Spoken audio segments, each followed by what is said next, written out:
Please welcome my guest for this evening, Unagees. Oh my goodness. Look at all the eels in chat. Look at all the eels in chat. Look Yes, at all indeed. of them. Hi. Hello. Una, welcome on in. Obviously, a whole bunch of eels already here, very familiar with you, but for anyone who might not be familiar with you, if you could introduce yourself. Hi, I'm Unagees. I am a magical eel girl VTuber, and I like to play a lot of games. They're gonna be like, oh my gosh, Una, why the spiel? It's the same spiel I always say when someone raids me. Everyone needs to have their little blurb, their introductory thing. Mine is, hi, I'm Jay, I'm the host of Vtuber Talk. It's a show where, you guessed it, I talk to VTubers, and that's about all I have. The eels were saying, like, when you messed up your little introduction, they were like, it's all Una's fault. I see you guys! Be nice! Be nice. Good grief. Yes, welcome on in. We have a very special background. We have some music going because, goodness, if you weren't a eel VTuber, you'd find some way to make a copyright infringement safe version of being a Persona 3 VTuber. Well, I haven't gotten caught playing any of the music on my stream, and I play it, like, literally every stream. Oh yeah, well, game music is always safe, because Twitch isn't able to differentiate of if the source is coming from the game itself, or if it's from some other source. So, video game music, always gonna be just fine, but it's when you have something that's licensed, or if it's something that's, on a record label, that's when things get a bit dicier. Right. Joke's on you, Twitch! Haha! Haha, checkmate! But you usually actually have a body pillow asset of Shinjiro, your favorite character from Persona 3, that you are, at least as far as I know, the world's biggest Shinjiro fan. And I just need to know, what is it about Shinjiro that give me the rant, Una, that I want to know why I need to love this guy as much as you do. Oh, well, do you want a spoiler-free rant? Don't worry about spoilers. Persona 3 has been out long enough. I consider it past the statute of limitations. That I have not played. I've played all of Persona 5. I have friends who swear by Persona 3, but it's one that I sort of accept that I'm not going to be able to play in the near future, and either I will forget or just I need to know. I need to know. Wait, wait, but you haven't played it yet. I have not. So, huh? But are you gonna play Reload when it comes out, the new one? I play startlingly few games because my schedule is usually it's filled with VTubers and anime and a couple other things, and I've mentioned it a couple times on the show, I work in games. And so, since working in games, my consumption of games has dropped considerably. Oh, F's in chat! No! That's so sad. I hope you can have some time to play. I do. It's just, naturally, I want a bit of variety, I suppose. So I end up spending most of my free time other places. I still play a couple of games each year, but it means the odds of me going back and playing other ones aren't quite as likely. No, I get that. It's hard to find time. That's why I switched from doing 5 days a week to 4 days a week for streaming, because I'm like, time is rough. Need to figure out a way to get more of it. But I've been talking with the folks that they said to get in touch with, and they said that 25 hours a day just isn't in the cards. I'm sending in petitions, and they're just not budging on it. Oh man, we need that extra hour. I could, use it to sleep. Yes, please. But yeah, I totally get that. I mean, the Persona games are all very, very long. That too, that they aren't short games. No, they are very long. Like, I think Persona 5... How long is Persona 5, chat? Y'all know? I think it's over 100 hours. Yeah. It's like 100 and something. It's a lot. Yeah. 3 isn't as long. 3 is not as long as like 4 and 5, but still very long. It's a commitment. You have to commit yourself if you're going to play those games. Yeah. I'm curious, was Persona 3 your first Persona game? No, actually. So, little story. I was introduced to Persona when I was in college. I had a friend who, at the time, it had just come out. He wouldn't stop talking about it. And he was like, you should come over to my apartment. Don't worry, I wasn't the only one there, okay? He has roommates. Don't be weird, chat. I went over to his apartment and I played on his PlayStation 4, right?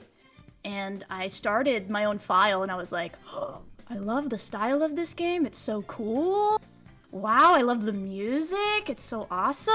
I'm really interested in this. So I ended up actually borrowing the PlayStation 4, taking it to my apartment, and I ended up playing through the entirety of Persona 5 while I was in college. So, cool. Very cool. It was a commitment, as we said earlier, totally big commitment. But because I played Persona 5, that got me into, 3 and 4 as well. I was curious about the other 2 games. I'm like, well, if Persona 5 is this good, then that means 3 and 4 are also really good. So, then I played 3, and then I played 4. That's the order. So what hooked you about 3 in a way that, obviously, you enjoyed 5, which is what made you want to go back and play 3 and 4, but what stood out for 3 and what stood out for Shinji? Shinji? What stood out for 3 is mainly the story. I was able to connect more with the story. The story is about, living. Some people will say that it's about death because, the whole game, there's tons of characters that die. I'm not going to say who dies. Y'all need to play the game. But the main reason is to live. And I love that theming so much. It, touches my heart. It makes me all emotional. And the music the music, too, is really good. Like, anytime I listen to freaking Kimi no Kyoku, I, get all teary. I'm like, it's so good. But yeah, it's mostly because of the theme and the characters. I was able to connect more with the characters as well. Especially, and you probably heard of this, but there are 3 different versions of Persona 3. So you have Persona 3, which is the original game, right? And then you have Persona 3 Fez, which is, Persona 3, but with, added things to it, added social links and stuff like that. With those little red conical hats, yes. Yeah. And then there's Persona 3 Portable, which was released on the Vita. And Portable actually added a whole nother route to the game, which was the FemC route, so you can play as a girl. And I don't know how anybody feels here in chat, but y'all know how I feel about FemC. I really, really, really love FemC because I can really relate to her. And it's not just because she's a girl, okay? That's neat too. Cool Persona protagonist that's a girl, that's awesome. But because she kind of goes about her route differently than the male character does. The male character is very sad and withdrawn, and he's kind of emo. That should be the word to describe him. He's kind of emo. And the FemC, she is very, very positive and upbeat and happy, and she kind of masks her sadness behind a smile. So, I don't know, it's something that I really like about her. She also, gets to get to know Shinjiro, so that's also important as well. So, because playing Persona 5, that it was a phenomenal game that instantly shot up to probably one of my top 10 games. It was just really, really, really good. And that it is a very dense game, very deep game, and I know that is something that is consistent throughout the series. That you have the social links, you also have all the combat, that there's a lot of mechanics at play. They are complex games. There's a reason that you can spend upwards of 100 hours, if not more, in these games. Yeah. Do you have a particular favorite set of mechanics? Do you find yourself tending toward the social links more or the combat more, or is it more in equal measures for you? Oh, it's definitely the social links. I love that aspect of the game, just being able to get to know the characters and, experience their stories, because each of them has something different. about them, you know? I just love that. I'm not big on combat really in Persona games. I feel like it's just kind of a bonus. And then like Tartarus is totally like a snooze fest, guys. Okay, I'll admit it. It's totally a snooze fest. I like fusing personas though. That's pretty fun. I mean, you could do that for hours. Yeah, pretty interesting. I definitely sort of got lost on that screen for a good 30-40 minutes the first time I was there. Just, okay, all the combinations. If anything, the biggest problem I have with Persona games is that I'm the type to get analysis paralysis. So I allowed myself to experiment with the different Persona fusions and just let that be okay, but I was sort of just flipping through all the different options of, okay, this is what I have right now. I'm not going to worry about all the combinations possible because that's too much. But that I was double and triple checking, okay, what can I make? And or if I fuse this one, that means that I can't make that one. And right. There's a lot of considerations there. But the thing that I knew from the outset is that for the social links, because I agree, that's probably the part that I enjoy most because there's a lot of depth there. The writing in those games is phenomenal. But I knew that I needed to have a guide for that one going the first time in because I knew that there's so many options, so much info, and that I didn't want to risk, I missed out on being able to max out this person's social links because so I didn't know this one time that I had to do this, or, I didn't know that I had to have this particular stat or unlock this specific thing in order to make any forward progress, and now it's 3 months too late. So, and that's why you do New Game Plus. Hey, yo! I'm just not the... Like I said, since I don't play too many right, games, I'm also the type that I'm not going to be able to replay a game of that size. So I went in, and fortunately, I was able to find a spoiler-free walkthrough for the social links because obviously I don't want to know anything. I want to be able to step through it naturally and experience the conversations and the events. But I went in just saying, okay, here's the script that I need to follow to be able to get the max social links for everything. But I went in completely blind for all of the actual combat for all of the palaces and everything that just don't need to know that. I am fine dying and retrying that as many times as I need to because at the very least, if you mess up there, you're not eternally punished. Whereas if you mess up in the social links and go a week too far on something, you can't do it unless you do New Game Plus. Right, it's over. Wait, so I have a question for you then. Who's your favorite character in 5? It's difficult because I like a lot of them. I went with Makoto as the romance. I do remember that. But just overall characters. Feel bad because I'm blanking. As long as it's not Morgana, I think we're cool. Oh no. Okay, good. No, that's easy. That Makoto was the one I enjoyed most in terms of the folks that you were able to have on your team. I also really liked Sojiro. He was just so cool, such a great guy. He is a good guy. I will tip my hat to them on the writing of villains because there were so many villains that you were just so easy to hate. And it takes a well-written villain to make you hate someone that just... Kamoshida! I was going to say Kamoshida, just like...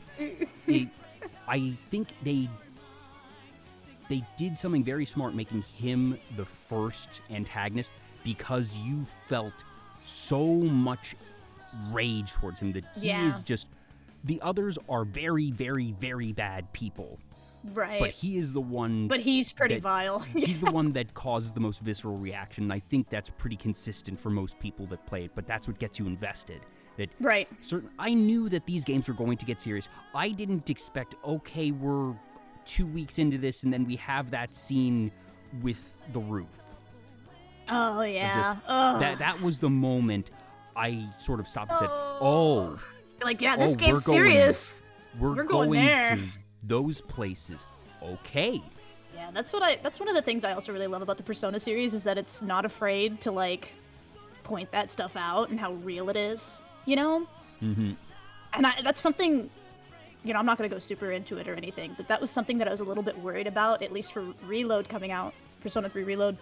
I was nervous because I'm like, there's so many things that could get censored in this game. Like, yeah, that would not fly. I feel like if today. This were... Oh, really? So you think that there would be more things censored now? That I was going to say, I feel like there'd be more risk of stuff being censored 10 years ago when we're talking sort of like PS2, PS3 era. No. I mean, even what Yokai's saying in chat, the Evoker, like, they shoot themselves in the face. Like, that's true. Like that's kind of. Yeah, I wasn't even thinking of some of the Persona That's how they designs. sum them. Yeah. Yeah. The three is like, honestly, before 3 was getting this remake, everyone was calling it like the step sibling of the Persona games. Yeah. Like the one that like, it's got Mara. Yeah. But Mara's in all of the Persona games though, Dino. But yeah, everybody just kind of, because it's such a sad game, and it's kind of, it takes a different path than 4 and 5. I feel like, out of the 3, 4 is definitely the most lighthearted out of all of them. And then probably 5, and then 3 is probably the one that's gonna be like, oh man, it really makes you think. I don't know, it's just, I like it. I like it a lot. I love Persona. I could talk about it forever. But you still haven't answered the question. What is it about Shinjiro? Oh my gosh. Well, I really like his design. I love his design, actually. He wears this, like, He has a very big cool coat. He does have a really cool coat. He wears, like, this maroon-colored coat, and it's got, like, these, like, studs on it. I don't know how to describe it. He wears this beanie, and he has these really nice, pointy shoes. I like him a lot. I like how he looks. He has, like, this shaggy brown hair and steel-colored eyes. You can definitely say it spoiler-free. Okay, well, I guess I will. Shinji, essentially, in Persona 3, he's... I don't want to say he's completely used as just a plot device, but he kind of feels like that way. That he is that way in the male route. Not in the female route, because you get to know him. He actually has his own social link, but since he doesn't have a social link in the MC route, you don't really get to see much of him, which is sad, because there's a lot of depth to him, despite, being a side character. He's only in the party for like a month. Any of you who are planning to play Persona 3, you better turn down the freaking audio right now, because I'm about to spoil something big. He wasn't a part of their group. Or no, he was a part of their group to begin with, and then he ended up leaving, so the group's called C's. He ended up leaving. He comes back because Akihiko, one of the members of the group, he's like, you need to come back, we need your help. He's like, okay, fine, I'll do it, because you're my best friend, We're homies. He ends up joining the group again, and he has, kind of this past trauma, because he had left the group because he had accidentally killed somebody, which is depressing. So, yeah, I can fix him. Sorry. Yeah, he ends up coming back, and helping out the group, and like I said, he has that past trauma. That past trauma, that person that he killed was actually one of the members of C's mom, Ken, Amada, his mom, and he's the little kid that you see in the group. And Ken wants to get revenge, and he wants to kill Shinjiro, and it's very sad. There's like a whole arc about it, very dramatic. And then right up until we last see Shinjiro, he actually protects Ken, and he ends up protecting him from a bullet. Heroic sacrifice. Yeah, so he ends up dying, and Ken ends up having this whole dilemma, and he changes, becomes a better character because of it. And the interesting thing is, so Shinjiro dies in the male route, but you can actually save him in the female route. He gets put into a coma instead. So yay, comas! Yeah, so I mean, I'm just saying, fence you out pretty cool. But yeah, I just told you his whole spiel. I love him. I think he's just an amazing character. You'd have to play the game yourself to really get all the nitty gritty. But he's just great. I love him. I just did his whole plot synopsis. I just summarized the entirety of September, guys, in that game. How does that feel? Actually, no, October 4th. That's why when people reference October 4th, they're talking about the day Shinjiro died.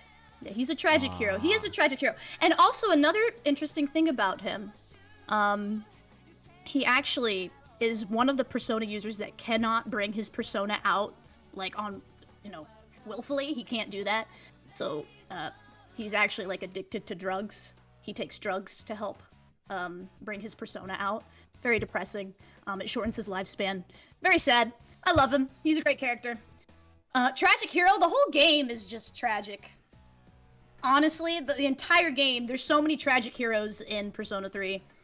You just have to play it yourself. From what little I know of Persona 3 and just the evoker itself, sort of sets the tone. Oh yeah. Oh yeah. Tragedy. Well, here's the thing, though, and I did mention that they can, willfully bring their personas out. They have to use the evoker. Yes, I am familiar with that. Yeah, so they have to kind of spook themselves into bringing it out in a way. So yeah, there we go. I love Shinjiro Aragaki. He's tragic. He's beautiful. He's lovely. I cannot wait to see him in Persona 3 Reload. Let's go. Do you have they announced when Reload is being released? Yes, February, is it 2nd or 3rd? Chat, correct me if I'm wrong. Dino probably knows. He'll tell us. I'm guessing you've just sort of carved out that week. Yes, so, interesting that you bring that up. It's the 2nd, okay. I'm actually, you heard about the Nier concert, right? I'm actually going to the Nier concert for the Nier games. And it's the same day as Persona 3 Reload. Yeah, so I'm like, oh crap. I forget if you mentioned this to me earlier or not. Yeah, I was like, oh my god, that week's gonna be, like, insane for me. Because, like, I'm gonna get a double whammy in the feels, Because I love the Nier series and I love Persona 3. So, like, I'm gonna be having a dilemma. But I'm planning on taking off, like, the entire week. I don't know if I'm gonna stream it yet because, honestly... You might just want that one to yourself. That's the thing. I don't know. Like, if I stream it, it's going to be random bits and pieces. I'm not going to stream the whole thing. But here's the thing. Like, as a content creator, you think about it and you're like, well, first reactions are everything, right?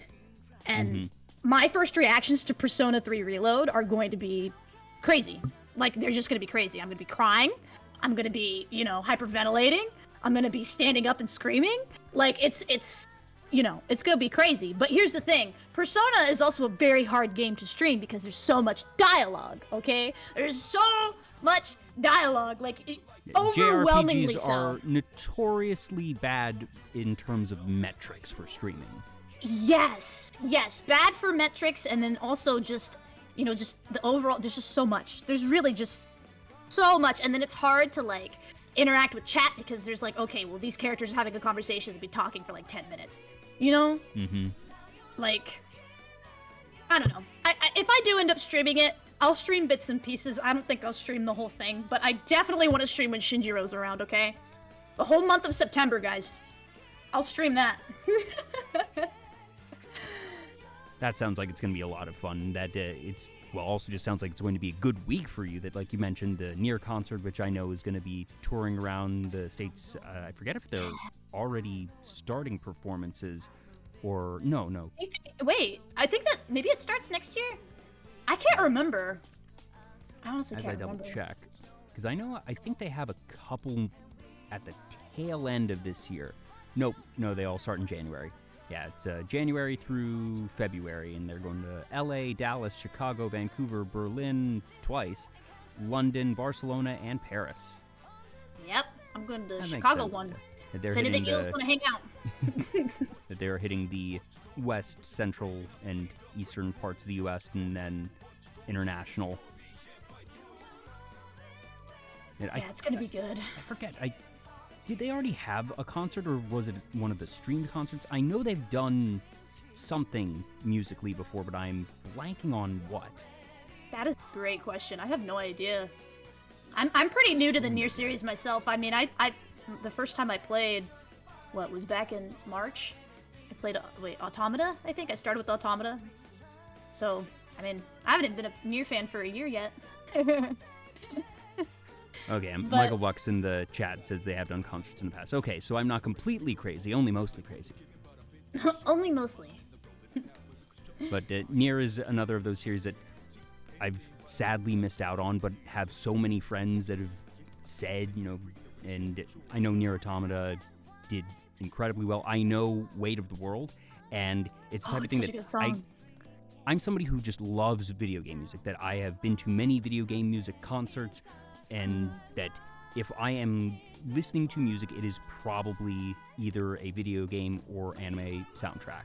Like 90% of the time, that's just my jam. Perfect. And that Weight of the World is a beautiful piece, and knowing that I only am able to appreciate a fraction of it because I don't know the full context, and it's already so emotional just without context, that I have friends that I know who can't listen to that song without tearing up at minimum. Yep. That sounds about right.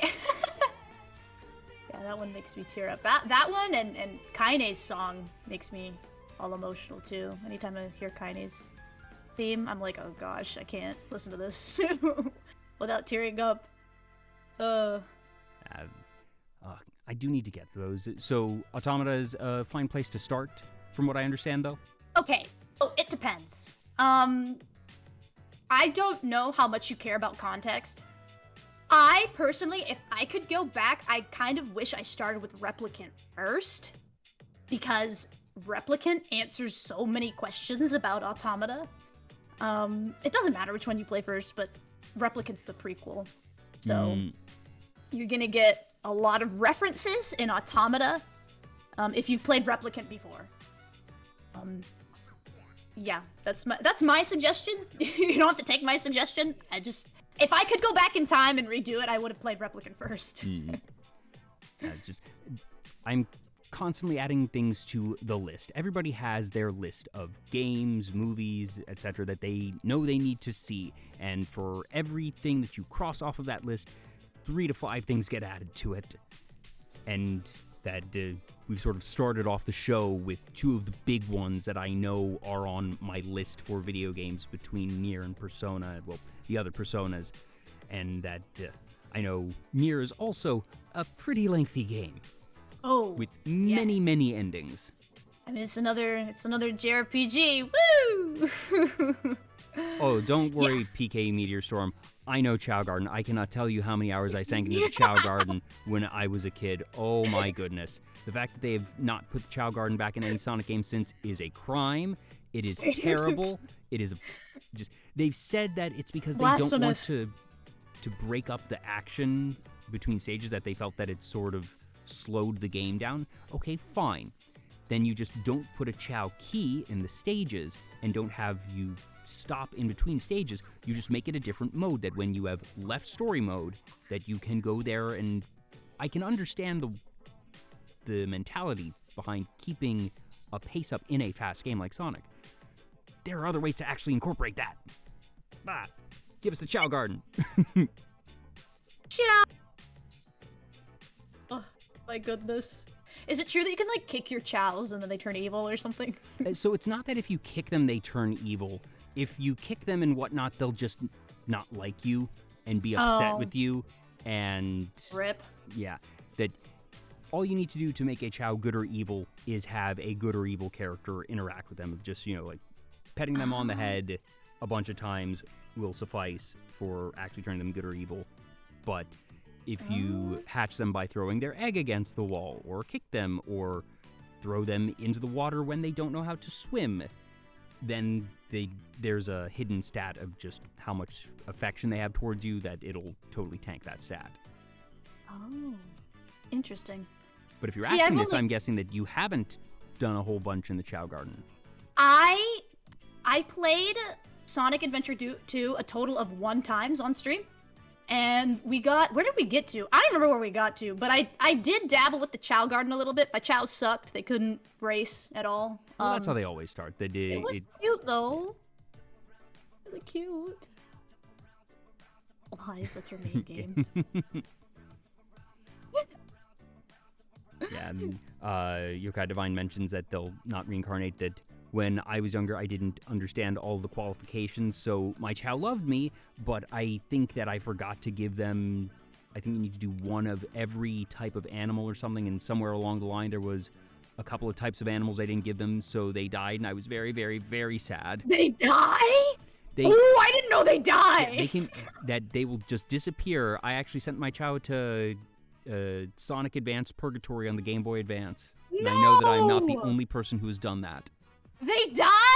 Yep, No, they die. It is That's awful. So they will go into this gray little cocoon, a sad jingle plays, and then the cocoon goes away and there's nothing. No, that is depressing.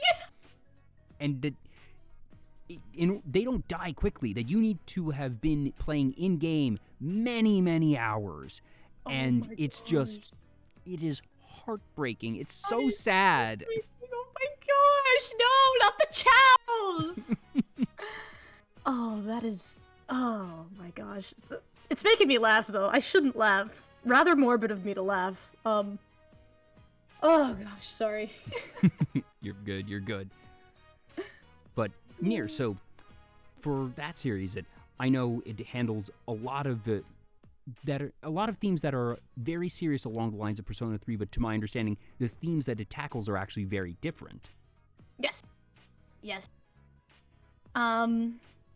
Nier is kind of... Talking about it is kind of, like, difficult because it's kind of an enigma. Like, there's just, like, so much going on. There's, at least in Replicant, there's a lot of side quests that have all these different tragedies that happen in them. I mean, and same thing with Automata. I mean, both of them have it. The games are just unforgivably depressing, and I think Yoko Taro does it on purpose. He just wants us to suffer. From what I understand, yes, that seems to be the case. Yeah. And I don't know if you care about spoilies either. I mean, we did end up playing this on stream. The eels know. Yeah, spoilers are fine. But the endings for both Replicant and Automata are both very, very different. I feel like Replicant's was very hopeful, and Automata's was very not hopeful, but then guess what they pull on you at the end? Oh, just that last second. They pull a world reset, and that's something that I hate.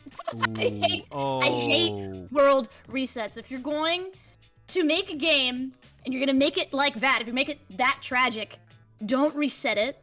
Don't turn back time as if nothing happened. That just cheapens my experience, you know? And again, that's another reason why I like Replicant more.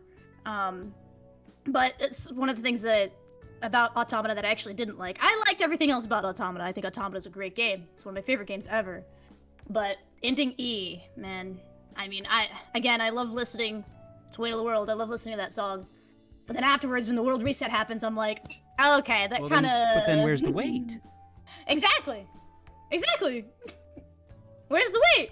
Well, because the whole point is, like, during the credits, you're trying to bring them back. That's what you're trying to do. The pods are trying to bring them back. During the credits? Yes. Ooh. Which, you know, that's nice. The player has a hand in it, but that's not what Yoko Taro wanted, actually. He wanted it to not... He didn't want that to happen at the end of Automata. He didn't want ending E. He didn't want that. He wanted it to be tragic. So, it's also like, well... Going against the creator's orders, I see. Yeah. But yep. Nier's a great game. I probably won't get too into it because there's just so much to unpack with it. I recognize. I've been asking you very difficult questions of, all right, can you please summarize and explain to me why you love these incredibly deep and prolifically just dense games? Yeah. They're And good Memory though. says, boss fight against God. Oh, you're going to have to be more specific. Do you have any idea how little that narrows it down? Yeah, you're gonna have to. Come on, come on, man. Tell us. Tell us. But I know that Brother Nier in particular is a character that you enjoyed. So, Yes, I can talk about him. Are there reasons that are similar to Shinjiro, or is this No, actually, Hmm. they're both very handsome, but yeah, Brother Nier, he's like great in all these different ways than Shinjiro. So Shinjiro, his personality is that he likes to push people away. He's very tsundere. He's very tough, but deep down he's a little softy, and he loves to cook, and he's very kind, right? He's just very intimidating. But Nier, he's like the total opposite. He's just kind to a fault, and he always wants to help other people. And honestly, like, those qualities, I love those qualities, okay? Those are qualities that I wish I could, kind of adopt, like, just, kindness, and I just, I love him. I'm sorry, I'm already freaking out. Chat, don't judge me. No, this is I'm exactly pointing according at to plan for me. I asked for this literally. Right, you did ask for this. Him being handsome is just a bonus. He has very fluffy white hair that I wish I could run my fingers through. But yeah, he's just really kind and sweet, and he just wants to save his sister. In the first arc, he's just a little kid. So, like, there's two parts of the game. You start out as little Brother Nier, and his sister is sick. And then, before the second arc happens, when he ages up, she gets taken away from him, and he has to go and find her and save her. And he really grows up during that time. And I just want to say he's also a very tragic character as well, because everything that he's doing in the game, he doesn't realize that it's actually bad. Oh, it's one of those. Yeah, so, he doesn't realize it until the very end. Well, he thinks he's doing the right thing up until the very end, but that's just entirely not the case, which is very, very sad. But yeah, I love Brother Nier, and also, I've talked about it before, but I met Brother Nier's voice actor, Ray Chase, and he's a very, very nice person. And if anybody goes to a convention, I highly recommend going up and talking to him, because he's literally like one of the nicest people ever. He signed a 6-foot cutout of Brother Nier for me, and he wrote, crud, what did he write? He at the end he signed it, "Your husbando, Brother Nier," and I was like, oh my gosh. It's so good. It's so good. Oh, he's actually right here behind me. So the 6-foot cutout, was this a custom printed one, or were these sold? Yes, we had it custom made. One of my mods actually had it sent to me. Asian, if you're in chat, you a homie. But yeah, I had him sign it, and I had him do a voice recording, talking about my channel on Twitch, as Brother Nier, so with Brother Nier's voice, and it was awesome. He's really cool.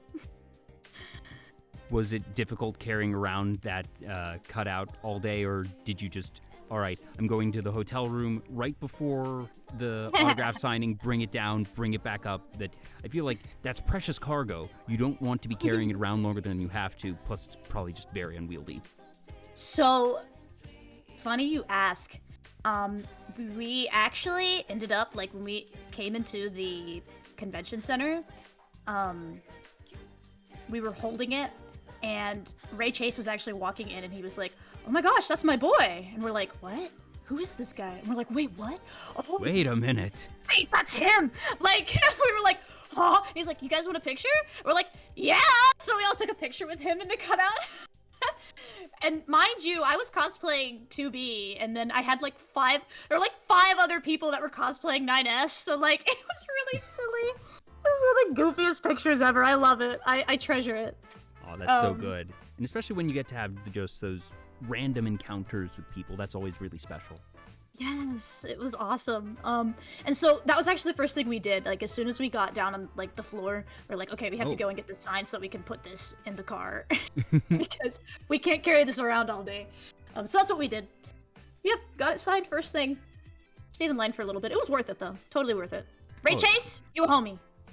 Yeah. You love to hear when folks like that are actually just very nice in person, because obviously there are some instances where you hear, all right, they're not so nice, and that always sucks. But fortunately, statistically speaking, it seems that most folks are actually really nice, and that they're always happy to meet fans and do stuff like that. Like when they genuinely want to have a conversation with you, like we had to get Pride away from his table, you know? Like just sorry folks, we got a lot of other people who want to talk to Mr. Chase. yeah, well, like, but he kept talking to us, so it's like he's just so nice and personable. It was great. It was awesome. I've worked some conventions and events, and I am familiar with. I've had to play the bad guy sometimes. Of just the guest is so excited and so happy, and they're just getting into these great conversations. I'm like, oh, there's 30 people left in line, and we only have an hour to do all this. Oh no, you've had to be the mean one. And I'm just like, hey, I'm really sorry, but we got a lot of people to get to, and you know, that's the type of role that I'm supposed to have. Of just that, I say, you know, like, blame me. I don't want the attendees being upset with the guests. That it's just, hey, we got a lot of folks. Don't mean to interrupt. Sorry. No, that's understandable. But it's always so cool seeing those types of interactions, because you know, some people wait all year, or just that they made the trip to meet someone, and every convention is somebody's first convention, and that whether the big memory, big moment of the weekend for them is getting an autograph, being able to talk with a VA or somebody else who's had an impact on them, or just I love conventions. Yeah, same. They're awesome. Want to go to one every weekend if I could. What am I saying? I probably would, yeah. I've told this story many times. The reason that Vtuber Talk exists is because in 2020 and 2021, what wasn't happening?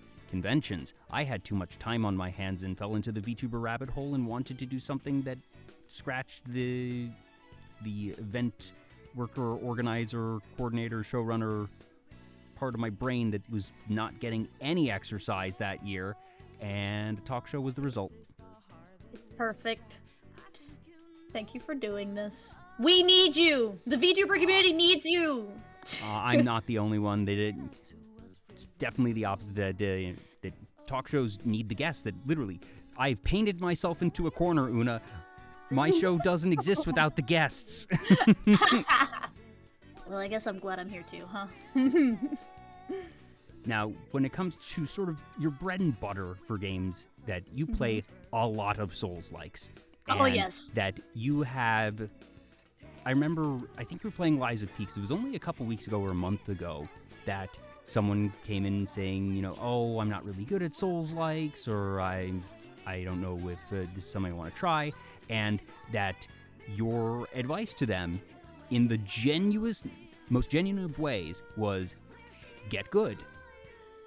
That not in any way disparaging, but literally that the games can be approached by anyone. It just takes practice. Yep. 100%. You have to have... You need to be in the right mindset, of course, but... I mean, anybody can play a Souls-like game. When somebody says, I can't play a Souls-like game, I'm just not good enough, I'm like, that's not true. It's just like, you know, practicing for something. It's like practicing a sport. Probably not a good comparison, actually. But, you gotta train your hands. Train your hands so that you're good. That you're good at the game. What was the first Souls-like that you felt that you were really good at? First Souls-like? You know? Not necessarily the first that you played, but the first that you felt you were really good at. Really good at? You know, because there's so many different Souls games. I felt like, at least in every single Souls game that I played, there was some sort of turning point in the game that I felt like, oh, I get this now, I can handle this, I'm good.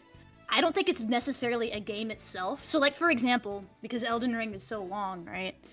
I would say, I don't know, like 30, 40 hours into it, I was comfortable. I felt like I was good.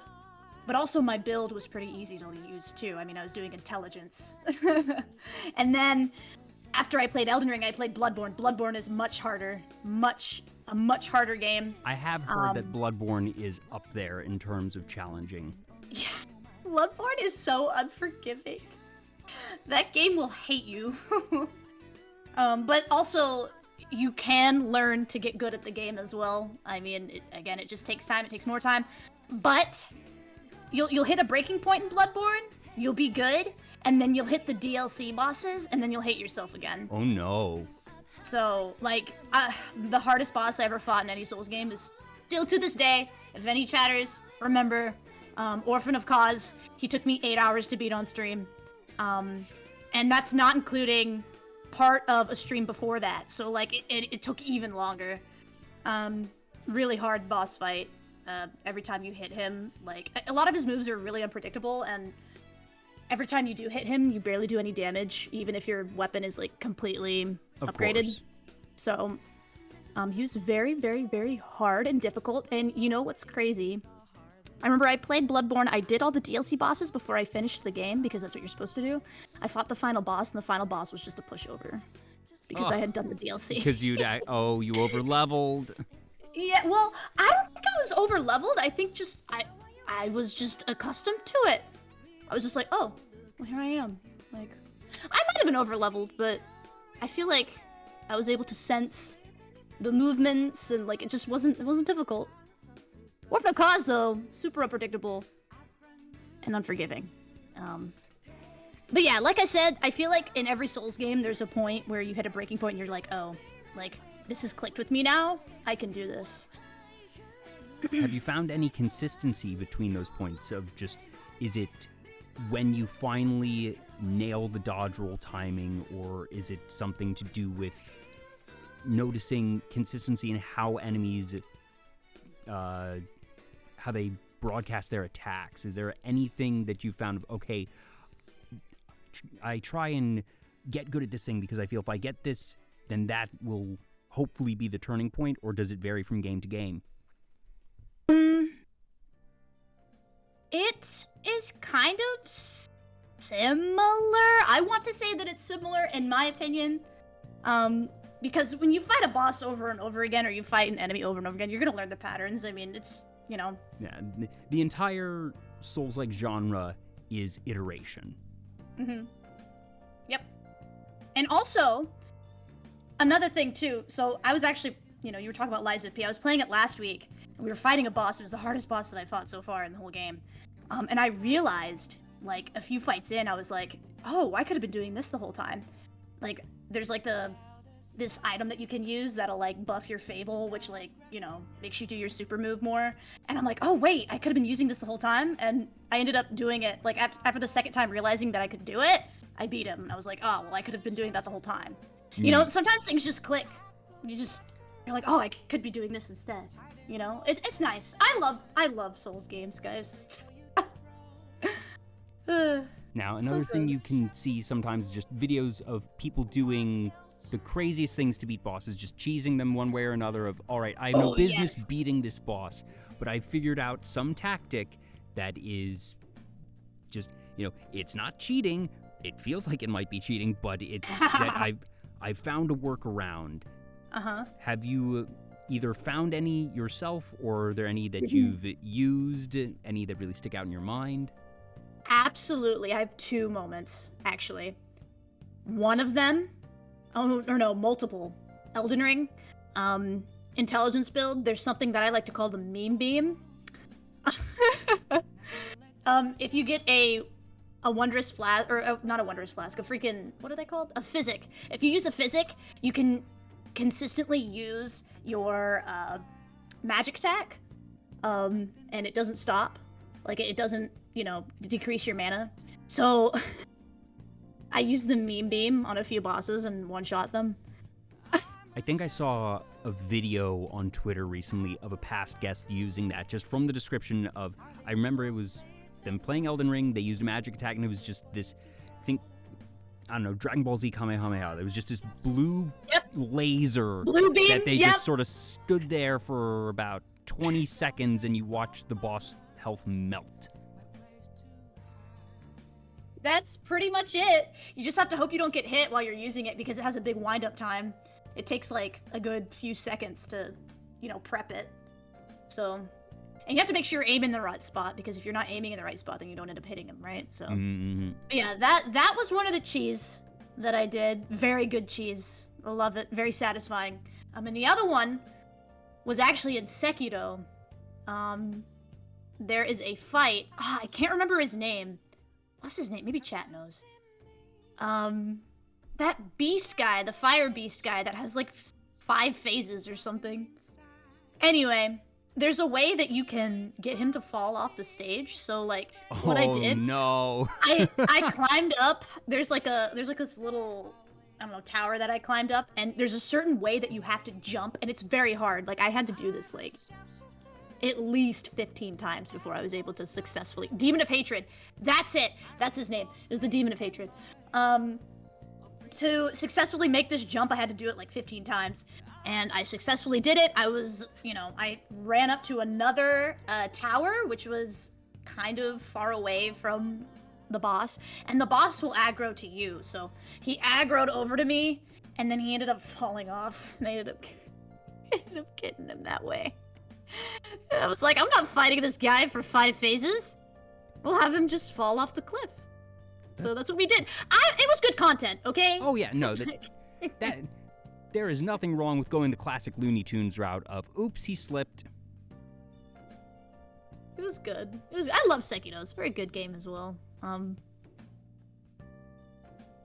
If you could design a Souls-like, is there a particular setting you would want to explore, a particular mechanic you would want to have it focus on? You have total creative control and an unlimited budget. What do you make? Oh, wait, I think we've talked about this before. I mean, not us, but I feel like I've talked about this before with chat. I would love a Souls-like that involved, like, Monster Hunter. Like a collaboration. Oh, okay. I was thinking Monster Hunter, like, the actual IP, and I was like, Monster Hunter... Yes! In Monster Hunter, in a way, feels like it's already a half step away from being a Souls-like. A little bit.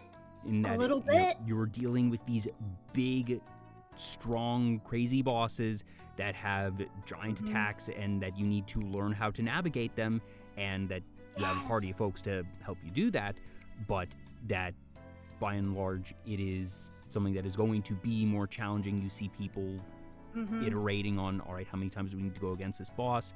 That it's not necessarily the conventional Souls-like formula, but that it's, at least in gaming terms, if you consider all the different genres out there, it's probably the most similar. Oh yeah, probably. Gurrensaw says that Monhunt came first. If anything, Souls has a Monhunt feel to it. Interesting. That's very true, yeah. Yeah. I guess, what do you consider the difference or sort of the separator from Monster Hunter already being a Souls? Like, what, is there something iconic that Souls games have that Monster Hunter doesn't? Is there a way that the fights are structured? More big lads, that's all. I mean, we get a lot of fights that are against, like, bigger enemies in Souls, and some people will say that they don't like them, because some of them are, like, gimmick fights and stuff. Well, the UI, too. The UI is okay. Honestly, I like Dark Souls UI. I think it's good.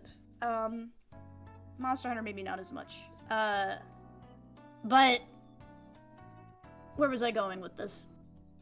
I don't know. I just think it'd be nice to fight bigger dudes. I mean, the other day, I actually picked up World again on stream, and I was fighting Fatalis, and I'm like, holy heck, this is really hard. Like, this is difficult. It makes you frustrated, and and like the feeling that you get when you're like, oh, I want to keep playing, and I want to keep trying to beat this thing. Like, and then the feeling that you get when you actually are able to do it, like, oh yeah, just dopamine rush, you know? the catharsis of I finally beat this boss, and just that constant nagging. All right, I'm frustrated, but I feel like I know what I did wrong, so all I need to do is fix that. I can get them this time, definitely. Right. Just one more run. No, seriously, yes, that's what was happening the other day. I was like, oh my gosh, I have to go, but I really want to fight Fatalis one more time because we're so close. And that's how you get on those 8-hour marathons. Yep, that's how you end up streaming for too long. You're like, oh crud, my day's gone. Not a bad thing, by the way. I like well streaming spent, for a long sure. time. Yes, not a bad thing at all.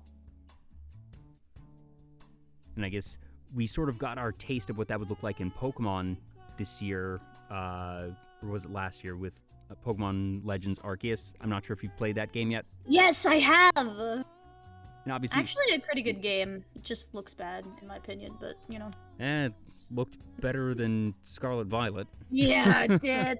Oh, Scarlet and Violet, why are you the way that you are? I've had this mini rant before of the Pokemon Company knows exactly what it needed to do, and that the gameplay, which is to say the battle system, the core mechanics, were fine. They're there. That none of the glitches, or extraordinarily few of the glitches that I've seen from Scarlet Violet happen in combat. It's all in the overworld. It's all just crazy stuff happening with the camera in the overworld. But I've never seen the game crash because, some wrong combination of attack with type and status effect caused an error in the code and everything just blue screens. Never seen anything like that. At least they got that right. Yeah, I mean, they had to get something. But if it was the battle system, then that's fine. That they knew that they had to get the gameplay right. But that at the end of the day, since Pokemon is not a Dark Souls game, that it is not real-time combat, that if you have the performance issues that Scarlet Violet has in a Souls-like game, the game is unplayable. 100% unplayable, because you can't have real-time combat with that chugging and those types of errors.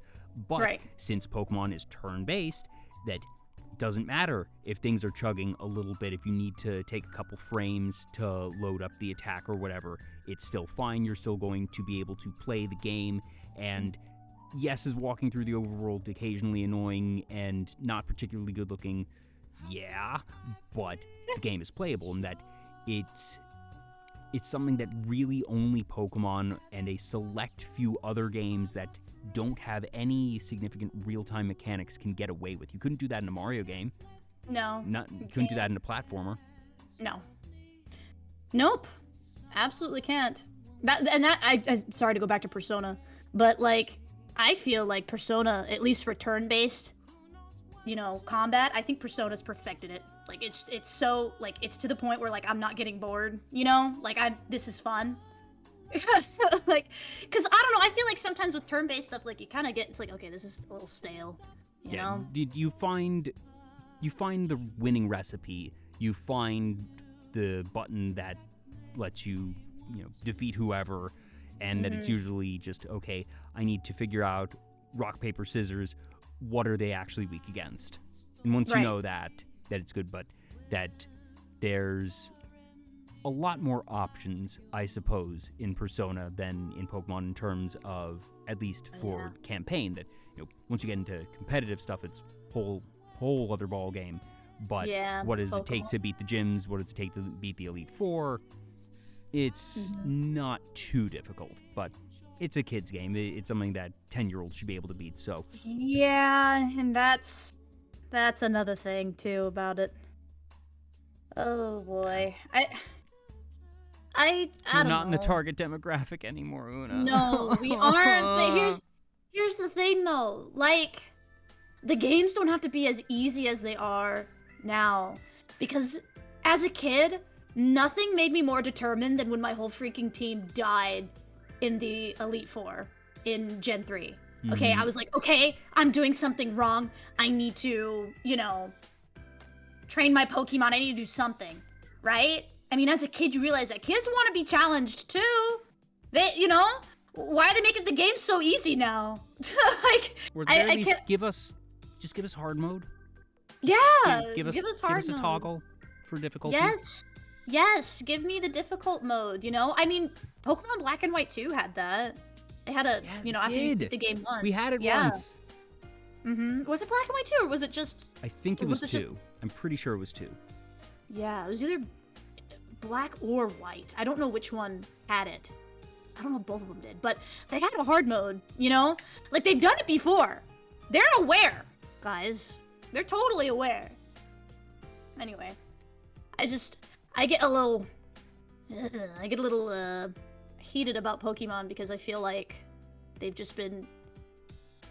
games have just been really decreasing in quality. I feel like it's more about the money and less about the actual game itself, which that's probably the case, But I feel like certain parts are as good, if not better, than ever. That the battle system, just the balance, the balance that they've had in the battle system. Fun. They've added a lot of quality of life things in terms of breeding Pokemon, training Pokemon, EV, IV training, getting that information that you can now very easily access that information. It's no longer completely hidden.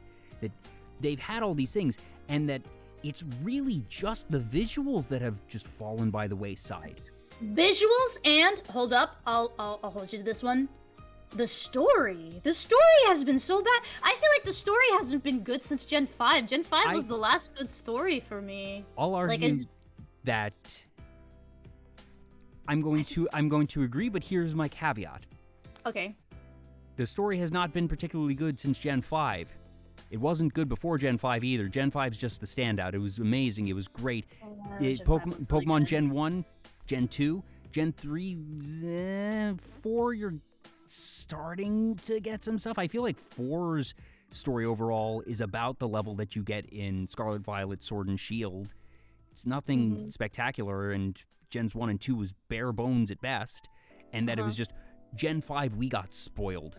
I just want to know what happened. Like, who dropped the ball at Game Freak so much that I don't think that it was like a 180. I don't think it was that a ball was dropped. I think that they realized.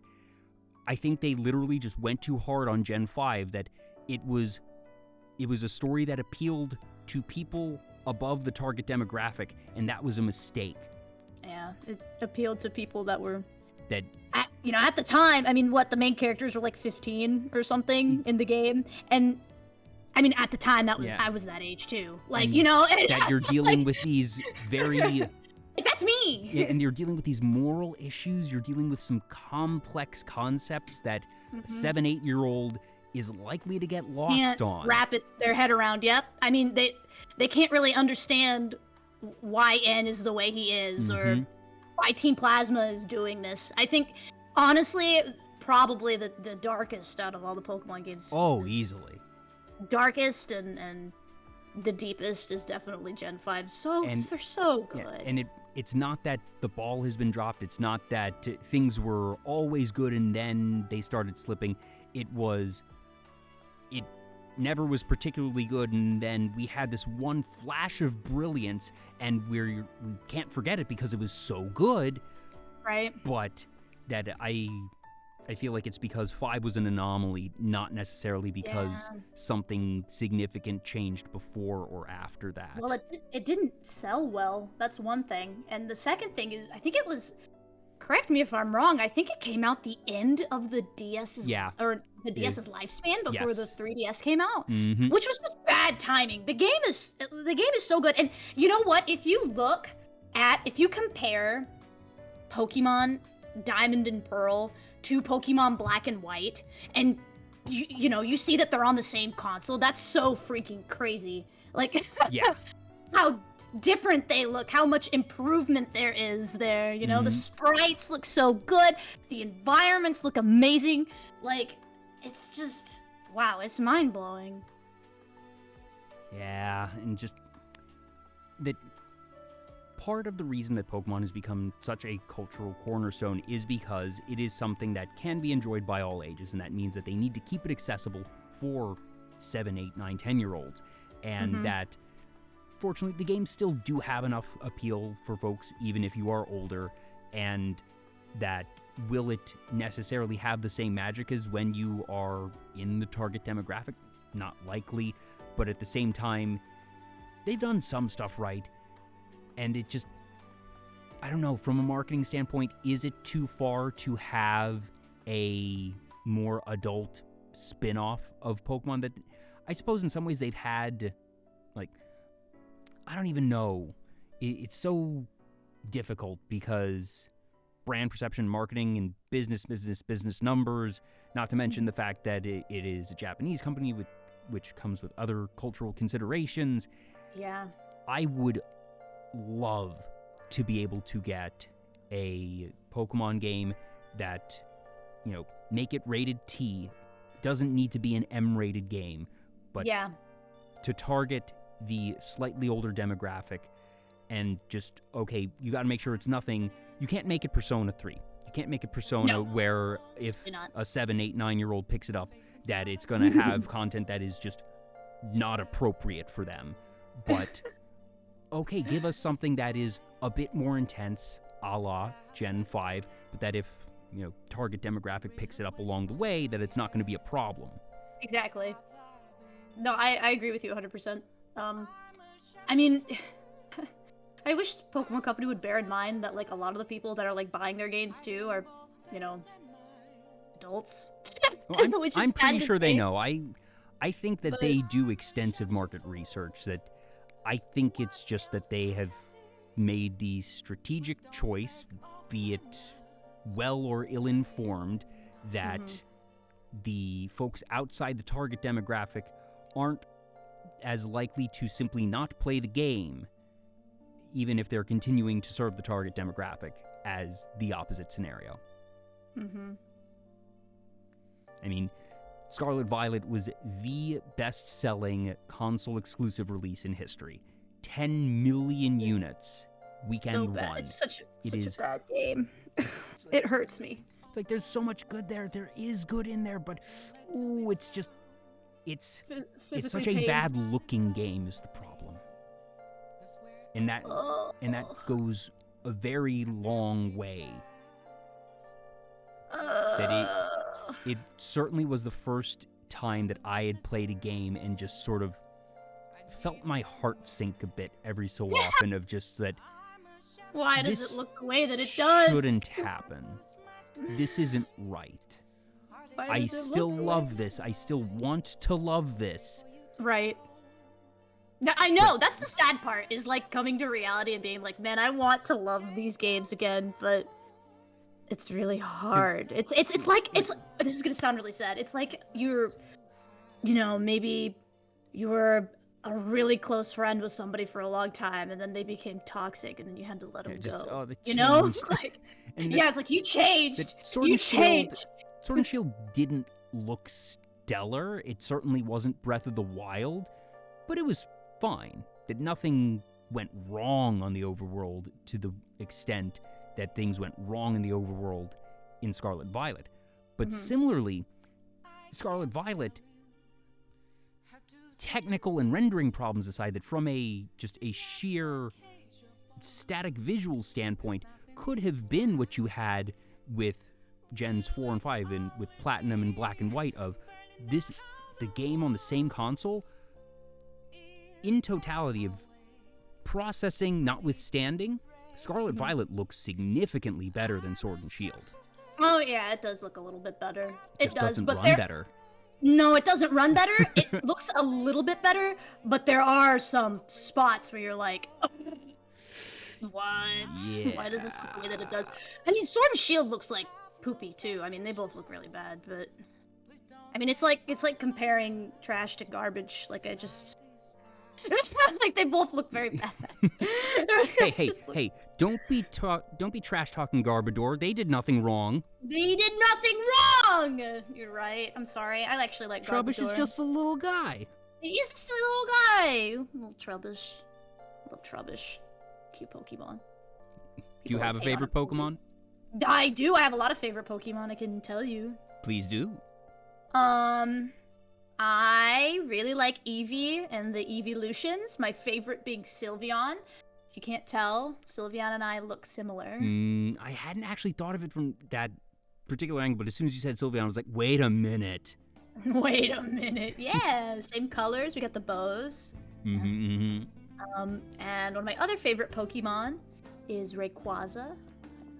I think he's cool. He's a big green dragon. Awesome. Yes.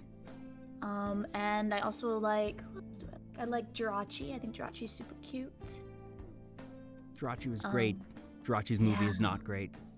Oh, Wishmaker, yeah. I think that was the first time that I watched a Pokemon movie and just like, I'm not loving this one. Yeah, I like the one that has Rayquaza in it, Destiny Deoxys. Destiny I like that Deoxys was solid. That's a good one. Like that, you want to talk about Pokemon movies actually getting dark? That's one of the darker ones that they are dealing with, without saying it, they're dealing with PTSD. That is the crux of that film. Pretty crazy. And then, like, at some point, like, Deoxys is, like, trying to heck them up. Yeah. Like, attack them and stuff. And that like, it's a case whoa. of, well, wait a minute. They're both just, like, fighting in the... this whole city is coming down. There's danger. It feels like there's stakes. Yep. Jirachi was sort of a transport quest, and then we didn't even get the real Groudon. We didn't even get the real Groudon, you're right.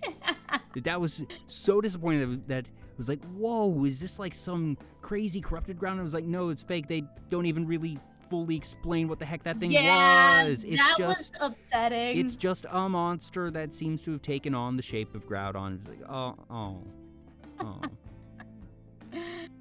Oh yeah, it's been such a long time since I've seen that. That brought me back. Oh my goodness.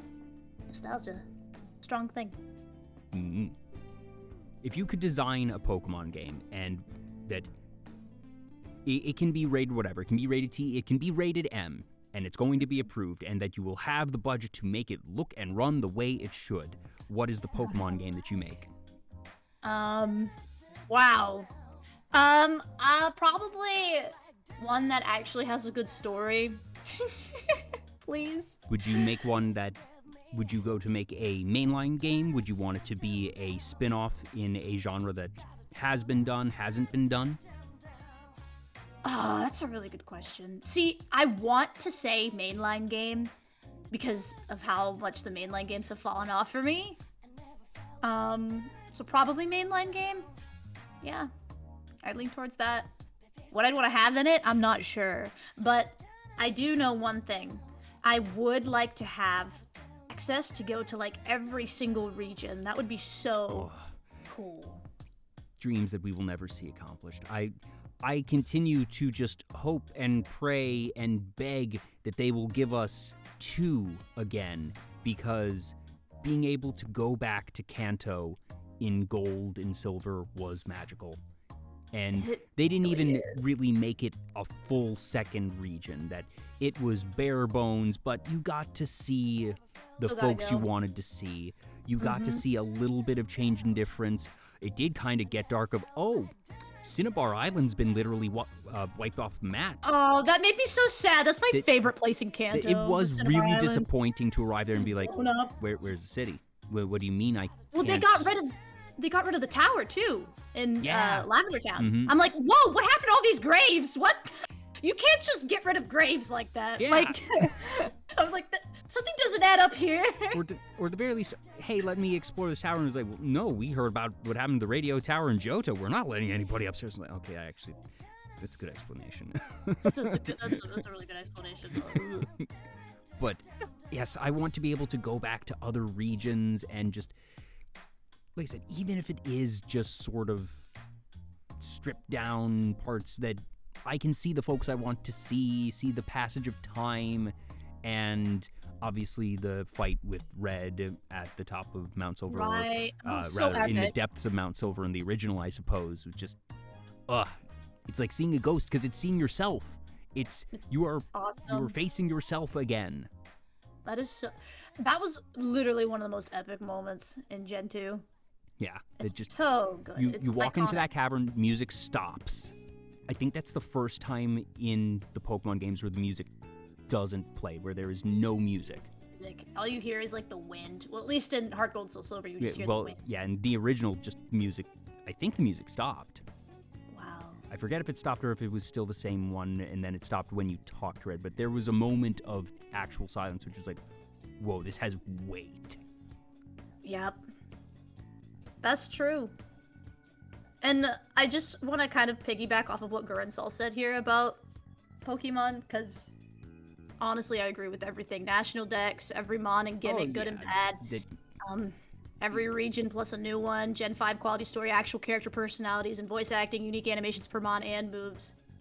Name it Pokemon forever. Do I want all that stuff? Yes. But even I will admit that's not practical. There's no way that they would be able to cram... You say that, but like... I mean, it's a bad comparison, but like... Come on, did you see Baldur's Gate and you see all the stuff that they've done with that game?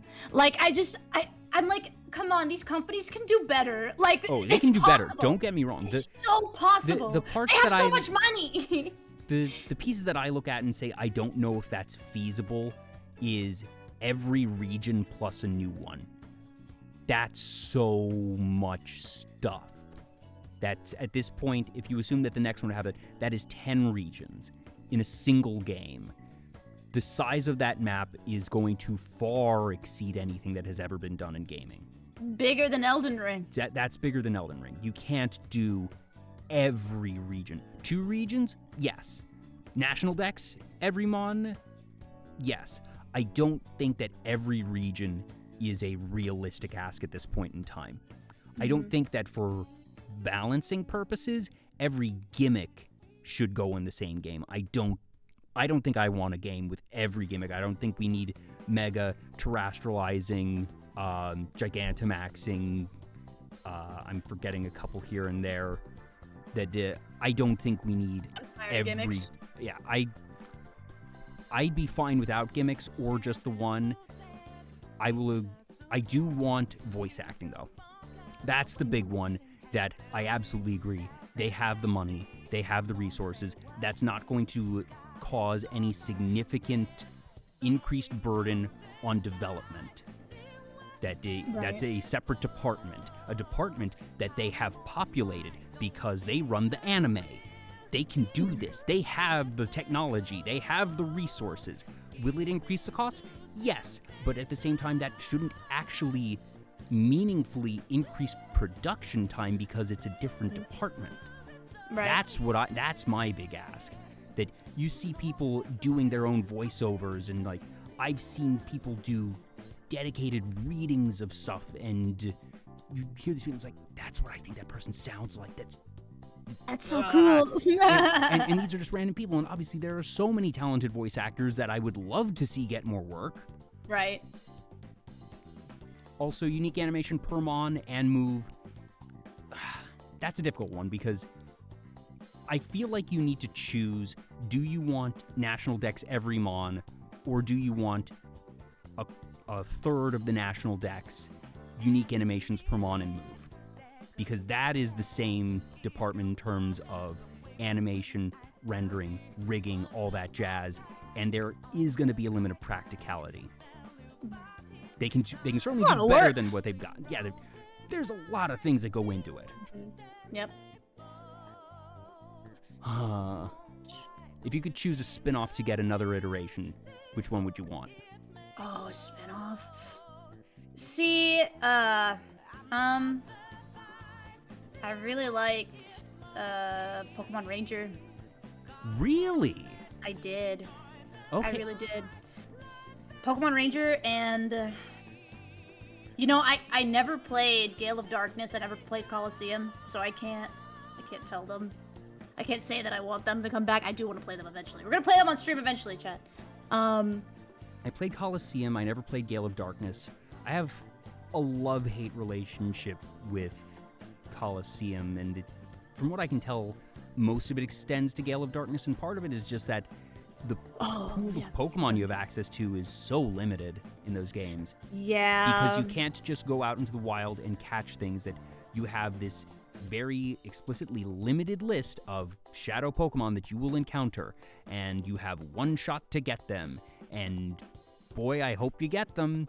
There's no chance for breeding. There's really no chance for any significant EV or IV training. The items that you have are very limited. If you give me a Coliseum XD style game that I loved that it was double battles, I thought that was great. But you need to give me that game with the ability to actually have more agency over my team. That's the point of Pokemon. I agree with you, which makes me scared to play the game. They're still good games. They are worth playing. But that is the big... That's the big difference. I know that they have, like ones that you can, like, emulate and stuff that are, like, they've changed some things to it and added some things, so I might consider those, but... Oh, Mystery Dungeon's a good one, too. I forgot about Mystery Dungeon. Yeah, Mystery Dungeon. Love Mystery Dungeon. That might be peak Pokemon storytelling. Yeah, I think so, too, actually. I changed what I said. Mystery Dungeon. Change it. As much as I love Pokemon Ranger. I forget I was talking with another guest recently about Mystery Dungeon, and we were just saying it's kind of shocking that they haven't made another, because they ported the originals to the Switch.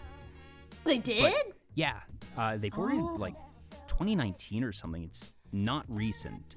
Wow. But I didn't even know that. those games sold very well, and that, one of the good but bad things about the Pokemon Company is that they will adventure around and do lots of different spin-offs and try many different genres, and they will not necessarily keep any of them going, no matter how successful.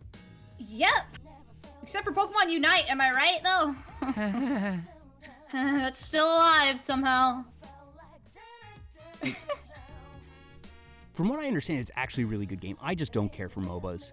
Same. I have some friends that actually really enjoy it, and frankly, I'm happy that it seems to be doing well and that it seems to have been done well, because I was frankly scared when it was first announced that it was just going to be the first proper Pokemon flop that we've ever seen. Because Really? I was skeptical of just, I don't know, MOBA feels like it's a very different market and play style from everything that Pokemon has ever done. I don't know if you're going to get people really into this game. And I think, if anything, that appealed to the older demographic. Yes, it did. that it was getting a bit bored with the mainline games, that they got into Unite. That's the funny part about it, though. Like, it's like, let's play this game so we can wreck some kids, you know? Like, like, it's just bullying at that point. Anyway, but yeah, MOBAs aren't my thing either. I do not touch MOBAs. I don't play League. I don't play Dota. I don't play. I mean, I have played League once. It's not really my kind of game. And I've played Pokemon Unite quite a few times, actually. I enjoy spectating MOBAs. Spectating is fun. That if it's, Worlds or something, and I get to see people who are really good at the game playing against each other, that I don't need to understand all the specifics, that I often compare it to American football, that I don't know the linebacker from the halfback. The only position player that I really know on site is the quarterback, because they're the one that gets the ball at the start of the play. I know what a field goal is. I know what a touchdown is. I know what a first down is. I know what scoring points is in a MOBA. I know what taking down a tower is. I know what getting the Nexus is. I know what getting, like, the Dragon or the Baron in League is. I don't know jack about different builds, about where you need to put what are the wards and whatnot. I know that wards are a thing. I don't know anything about them. But that you can watch a MOBA being played and see the back and forth across the field like a game of American football and still enjoy it. Leave it. I mean, I'm not saying this is similar, but that's how I feel sometimes when I'm, like, watching Smash Brothers. Like competitive Smash. Like, all of the terminology that they use, like up air, down smash, recovery. Oh yeah, those were words you just said. And I've used those moves at times that I've played Smash Brothers, and I I've used all these moves. I have never seen them used in that way. Yep. That's, If anything, competitive Pokemon is the easiest to watch, assuming you've played the games.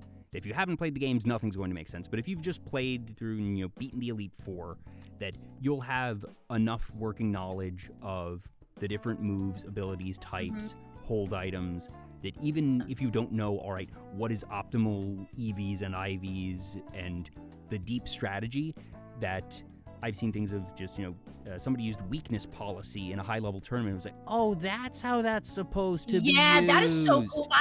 I'll be honest, I love watching, like, competitive Pokemon. I think it's a lot of fun to watch, too. Yeah. All the different things that people do is just crazy. It makes it just blows my mind. And that if you know the games, everything makes sense. There is jargon, but all the jargon is stuff that's already introduced in the game. And it's just seeing people who have thought of these crazy combinations and who are thinking 2-3 steps ahead of, seeing somebody anticipate a switch out. Not that, all right, I know they're going to attack me, so I need to switch out, but the other side saying, I know they're going to switch out, so I'm going to use a move that would be resisted by the thing that's currently in. Of just, like, big brain plays like that are always cool to see. Very, very cool to see. Yes.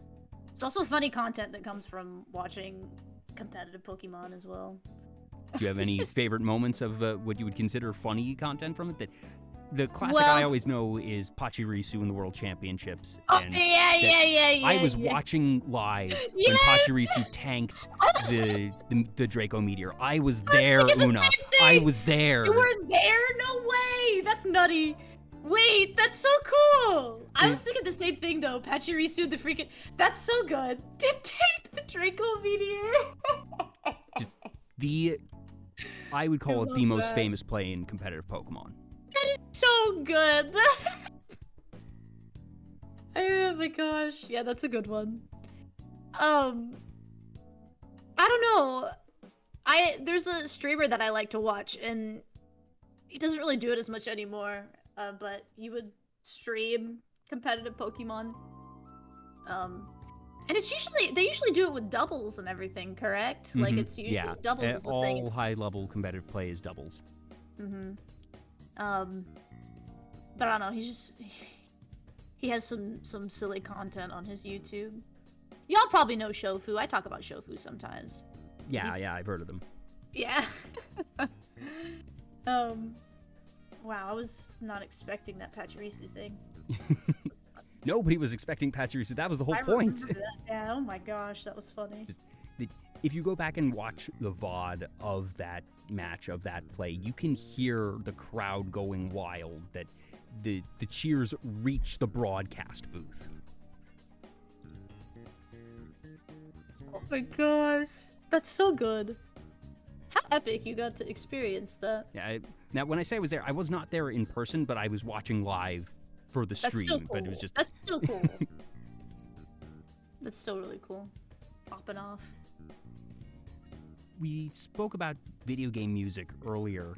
Apart from Nier, Pokemon, and Persona, do you have any favorite games or franchises when it comes to music?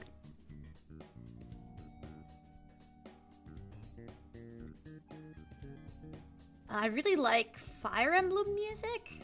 Ooh, yeah. Yeah, they have some really good music in Fire Emblem. Like, Awakening has some of, like, the best...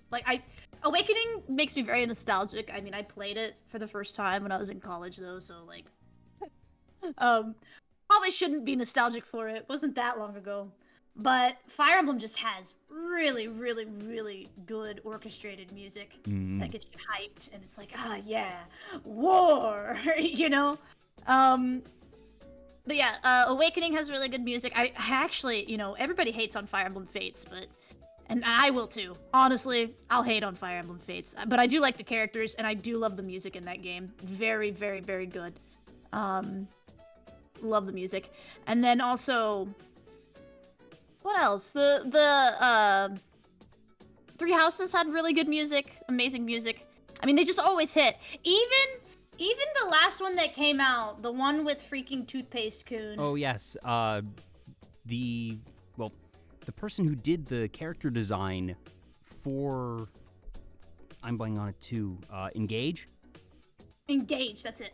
Yep. That they have done the design for multiple VTubers. Memory serves, I forget, I think they're Crazy Ollie's designer? Oh!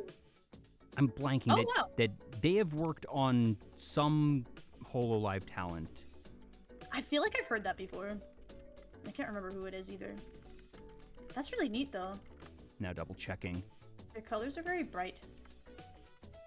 You are the ocean's great waves, destined to seek. Yes. Oh, they did Hiko Spells. They did Bay. Oh, okay. Interesting. Yeah, I like the music in that game too, but the issue I have with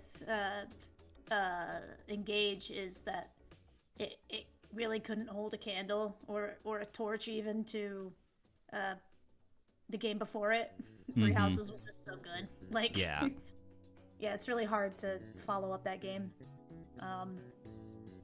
Also, the characters, when they die, they spend like 10 minutes dying, and I just can't handle that. it is a lot. That It's like, why are you dying for 10 minutes? Can you just go? Like, the older ones, you get a line, and then oop, they're gone forever. exactly. Well, that's how it should be. Like, that's how people. I mean, it's realistic. That is their, dying thing, and it's usually just this. Tell so and so I said, I'm sorry, or just Yeah. Oh, dang, didn't want it to be like this. Yeah. Oh, I got hit. It's over. It's hecking Jover. Dies. You know? Just like Metal Gear. Yeah, Metal Gear is the same. You know what? Metal Gear is an exception. No. Engage is a new game. It should not be happening, okay? Metal Gear, I will give Metal Gear a pass, okay? I'm playing through Metal Gear right now, which has been very fun. I've been enjoying it. You keep hitting all the games that I have not played, Una. This is a problem. Oh, sorry. No. The real problem is because it's making me want to play all these games. Oh, of course. You must play them. Metal Gear is super goofy. I don't really know a lot about it right now. I'm only on the second game, but holy heck. That's what I've learned in more recent years, is that growing up, I thought that Metal Gear was just the grittiest thing out there. And then I saw Revengeance, and I realized, oh no, it's all camp. No. I'm gonna run it back for you real quick. Revengeance is its own thing. None of the other Metal Gear games are like that. Now there are campy parts that happen, there's silly things that happen, but Revengeance is literally like, I'm not even gonna categorize it with the Solid games. Okay, that would that's be fair. unfair to the Solid games. Yes, And it's its own thing. It's freaking named Revengeance. Yes. Revengeance. If that's not a camp over-the-top hot topic name, I don't know what is. Yeah. It screams 2013. I think that's when it came out. It was 2013. Yeah. Great game though. Also a good game. It's also now making me realize that they're probably going to do a Fire Emblem concert at some point in time, because they've done a Pokemon concert, they've done Nier, they've done Undertale, they've done Legend of Zelda. Sonic ones recently. Yeah, Sonic's running right now, actually. That it has it still has a couple shows left on its tour. Oh, it does. It does. And that Sonic.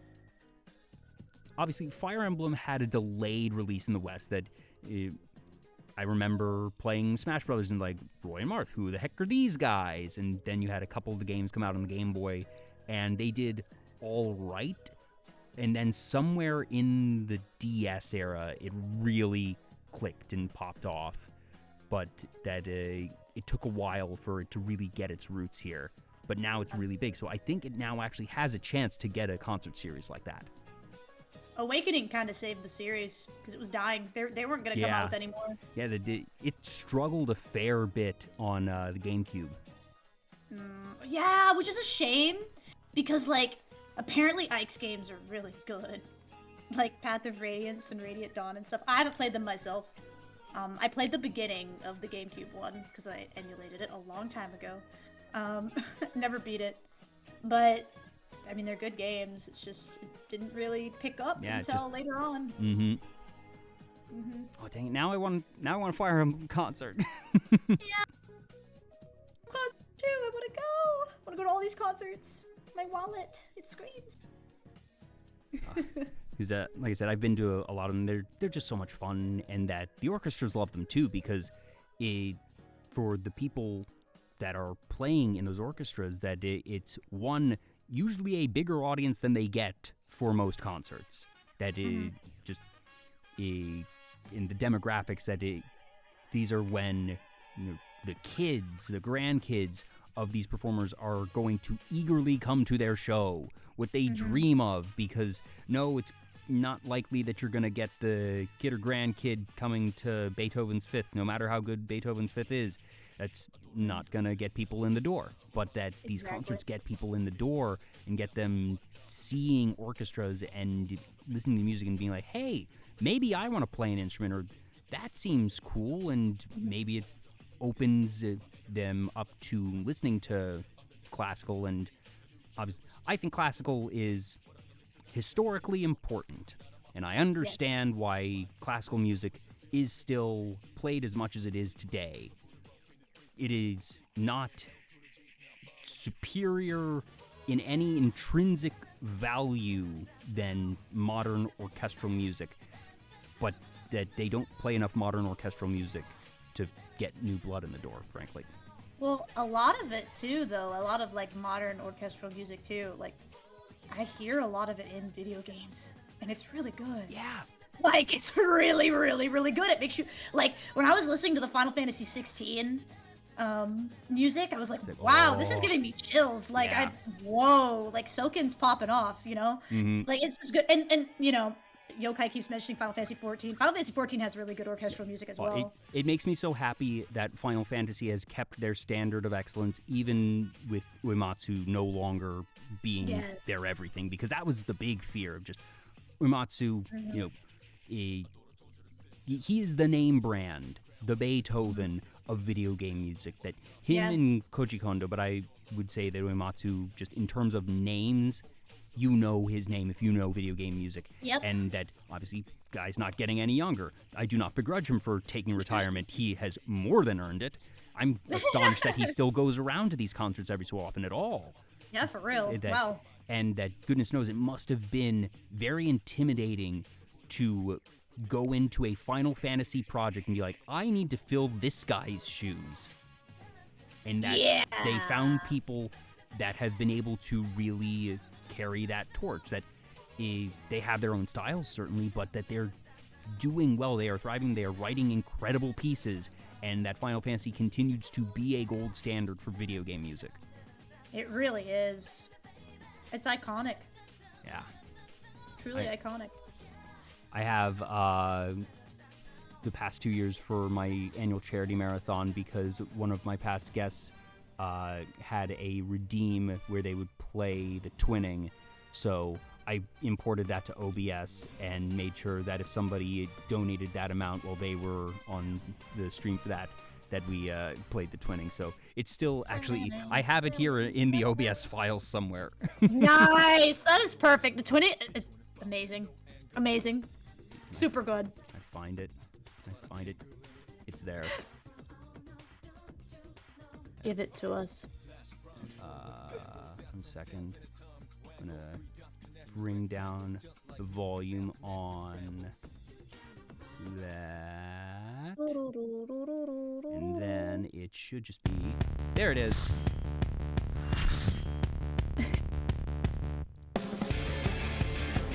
Yeah! There it is!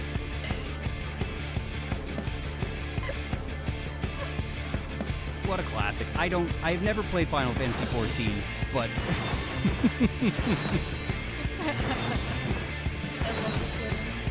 Oh, it's so good! Hey, look at the white mage pop off.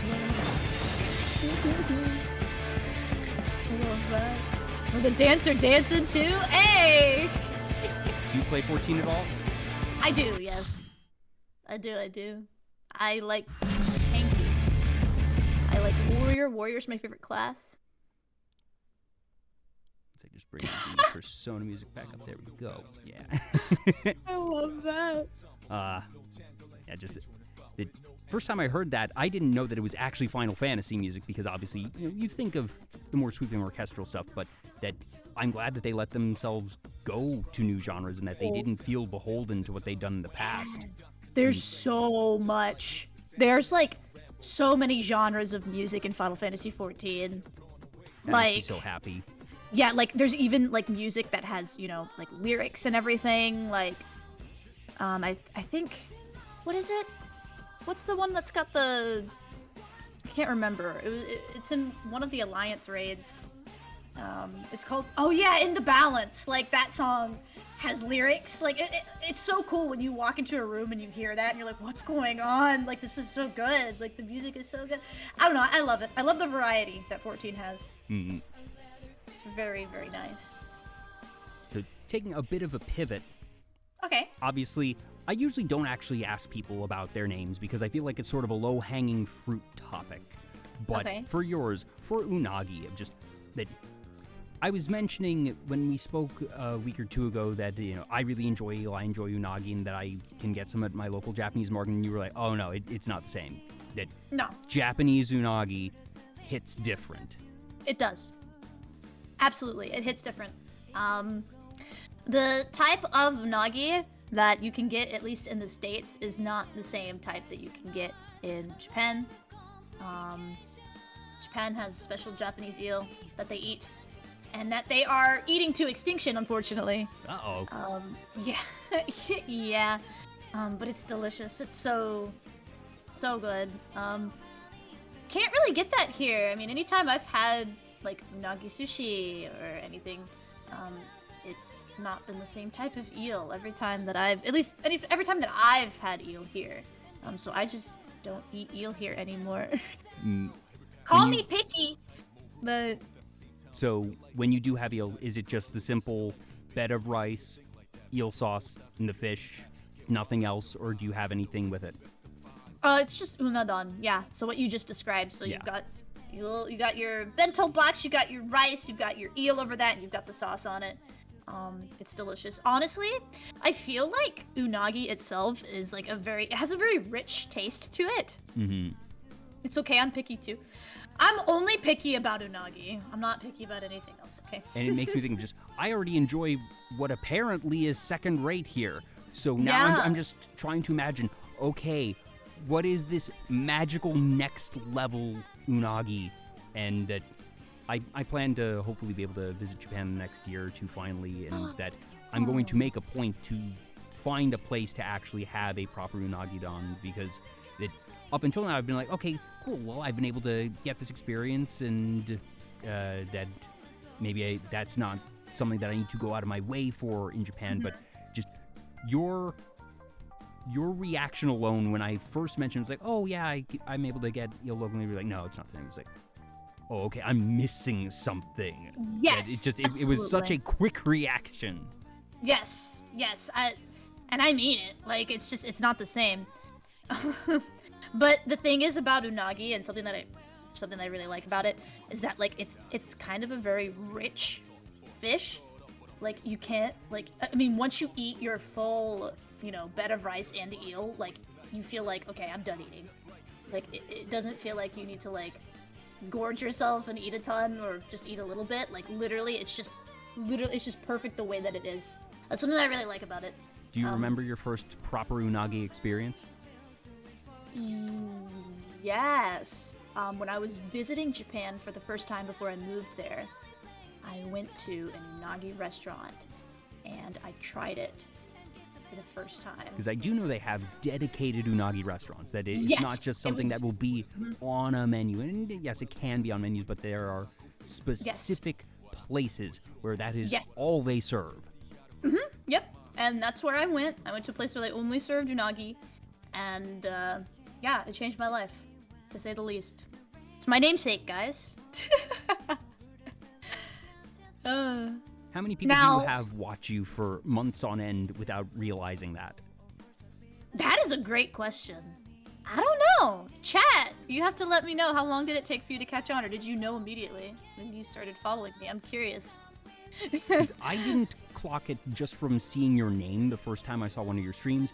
When I scrolled down to the About thing, saw, Magical Eel Girl, it then clicked for me. But I didn't see it on site for just the name Unagees, since the it's S the double can kind of E. throw you off. It's the double yeah, E. the double E and the S. Mm-hmm. Yeah.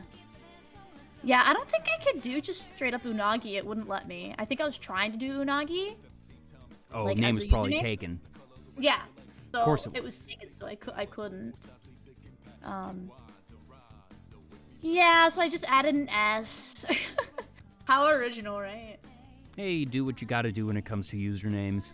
Exactly. I was so shocked that Vtuber Talk had not been taken, that when I had the idea for the show, that the first thing I did was think, all right, what would I call it? Well, Vtuber Talk feels like the obvious choice for a talk show for VTubers. I do a quick search to see, I'm like, the names are probably taken, right? And as soon as I saw that they were available, I registered the accounts then and there. I was like, this is too obvious. Someone's going to think of this any day now. I'm not that creative. So I'm going to just get these names, and if I decide in a week, okay, I don't actually want to do the talk show, this was just sort of a spur-of-the-moment thing, I will just delete the accounts, the names will go back in the wild, that's fine. I'm not going to squat on them for years on end, but I was like, I know how difficult it is to get the name that you want. Oh, it definitely, yes, it definitely is. I'm actually kind of curious how partners do it, because they can, like, change their name. Yeah, they get special privileges that, from what I understand, Twitch, if you're a partner, will generally change your name unless somebody is actively using it. That if there's been, like, no activity for the account in, I don't know if it's 6 months or a year, whatever their limit is, that even if the name exists, that they will let you take it. That they generally won't do that for the layman. That I think after some significantly longer amount of time, that they will delete, just purge inactive accounts from that timeline, and that the names get released back into the pool of available names. But partners can say, hey, can you check this one for me? The problem is that name, for it to be considered active, does not need to be creating content. If they are active as a chatter, or just, passively watching, lurking in other channels, that does count as activity, that they won't take that name. Oh, that's okay. Well, I guess that makes sense. I mean, there's their name first. And I have seen plenty of folks hit partner, and then less than 24 hours later, they get a name change that they've been looking for, because statistically speaking, there are a lot of accounts that are just completely and totally unused. Right. But I do know a couple that have wanted some particularly common names. You check the URL of, all right, there's no content or visible activity on this account, but they still can't get the name because they use it, they log in and lurk or chat, what have you. Mm-hmm. And they don't have access to it. Haha. Wah, wah, wah. A shame. Outside of VTubing, you mentioned that you've been getting into horseback riding. Yes! Oh my gosh, yes! I have been horseback riding. So, I haven't been horseback riding in a couple weeks because it's starting to get cold, and I think I'm just gonna pick it up again when it gets warmer. But, yeah, I've been horseback riding for a few months now. I mean, since maybe June or July. Yeah, it's been a few months. But it's a relatively recent thing that you've picked up. So, what spurred on the interest? Pun half intended. So I have a friend who owns 2 horses. That was one of the things, and she is a horse girl through and through. And I was like, you know what? It's my turn to have my horse girl arc. I'm gonna do this. I want to learn how to do something new this year, and that was one of the things that I wanted to do was, learn how to ride a horse. And so I did it. So every week I go and I ride a horse. And I ride on there's like different kinds of saddles. I think I'm using a Western saddle right now because it's bigger. And I've learned how to walk, and I've learned how to trot. I have not learned how to canter. I have not learned how to gallop yet, but we're getting there. very hard. Extremely hard. I've ridden a horse a few times when I was younger that just the most basics of basics, walking, trotting, nothing else. I don't know anything technical. That it was a thing I did at summer camp, and I think I did it once on a family trip. Do you have any interests of doing anything, whether it be there's horseback riding competitions? Do you have any interest in becoming a trainer yourself, or is this just something that you enjoy doing as a hobby? You enjoy being able to interact with the horses? What is, I suppose, the scope of your ambitions with horses? So, your last point, yes. I do like to do it because it's a nice hobby. It's a good thing to pick up. It's a nice thing to learn. And then your first point that you mentioned too. I actually want to get into barrel racing. So I want to go really, really, really fast on a horse. And for barrel racing, for those of you who don't know, it's when there's like 3 barrels out. And what you're supposed to do is you're supposed to run around the barrels, each barrel in like a clover leaf pattern, as fast as you can, essentially. And I can't go that fast yet, but hopefully soon. I was actually supposed to do my first competition back in like October, but like ultimately we decided, I'm like, I don't think I'm ready yet because, I mean, I can't even canter quite yet, so... I'm really excited though. I just really want to go fast on a horse. Just go fast, just like Sonic. Go fast. What was the tipping point for you of wanting to actually take the plunge and start doing horseback riding? Because I have to believe, you've probably been aware of horseback riding for many, many years. Was it just, all right, you had a friend that had the horses and this was the first true opportunity, or was there something else? Is it something that you've wanted to do for years and just didn't have the opportunity? When I was younger, I really wanted to. I actually wanted my own horse at one point. I feel like most kids have at some point or another. Yeah. We all want to have our own pony. But yeah, partially it's because my friend, she has 2 horses and she's very, very acquainted with horses. I mean, she's been surrounded with them her whole life. I mean, she majored in like equine sciences and stuff like that. Like she knows her stuff. And she was like, well, if you want to learn, I mean, I have more than one horse. I'm like, you got a point. And so I was like, you know what? Why not? Let's just do it. And it's something new and it's something fun. So is she the one teaching you? Yes. That's She's so the one cool. teaching. Yeah, it's awesome. What can I say? I got the connections. Yeah. Now, do you use the same horse each time, or do you switch between the two? So interestingly enough, I use the same horse, and that's because different horses, I mean, they're just like people, right? They have different personalities, and, they'll do things, and you're like, why are you doing that, So, one of the horses, she has a really, bad walk, but a really good trot. And then the other one has a really, the opposite, I guess. So she has, a really bad... Anyway, what I want to say is she wants me to learn with the horse that isn't going to give me as much trouble. That makes sense.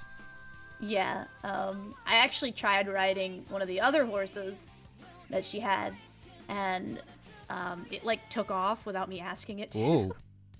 So that was, I mean, I know what to do. It's not super scary. I didn't panic or anything. She's actually like, oh, I'm so proud of you. You didn't panic. I'm like, yeah, I guess. But yeah, I usually ride the same horse every week. And then also that horse gets used to me too, and my mannerisms, and I get used to its mannerisms. So yeah, it's nice. I mean, horses are crazy. They can their hearing is so good that they can hear your heartbeat. Yeah, horses are very, very smart. Yes, super smart animals. They can understand what you're saying to them if you tell them to, walk, or you tell them to stop, or they know. They're listening to you. Their ears are moving around all the time. They're always listening. They're making sure you're okay. I mean, when I first started trotting, Actually, the horse that I, ride, she could tell that I was scared, so she would stop. Aww. So, yeah. Horses are cool, guys. Don't take horses for granted. If you ever see a horse, don't stick your hand in its mouth, but give it a nice pat on the head, okay? Do it for me. Do it for Una. Yeah. One thing I do remember is that riding a horse is so much more physically demanding than you expect it to be. That Oh yeah. just everything from maintaining posture alone, you have to have that constant awareness about yourself and that it expends a lot of energy, but also just as you are riding along and that the horse is moving and you are trying to maintain your balance, that act of constantly maintaining your balance Yes, that's is the just hard part.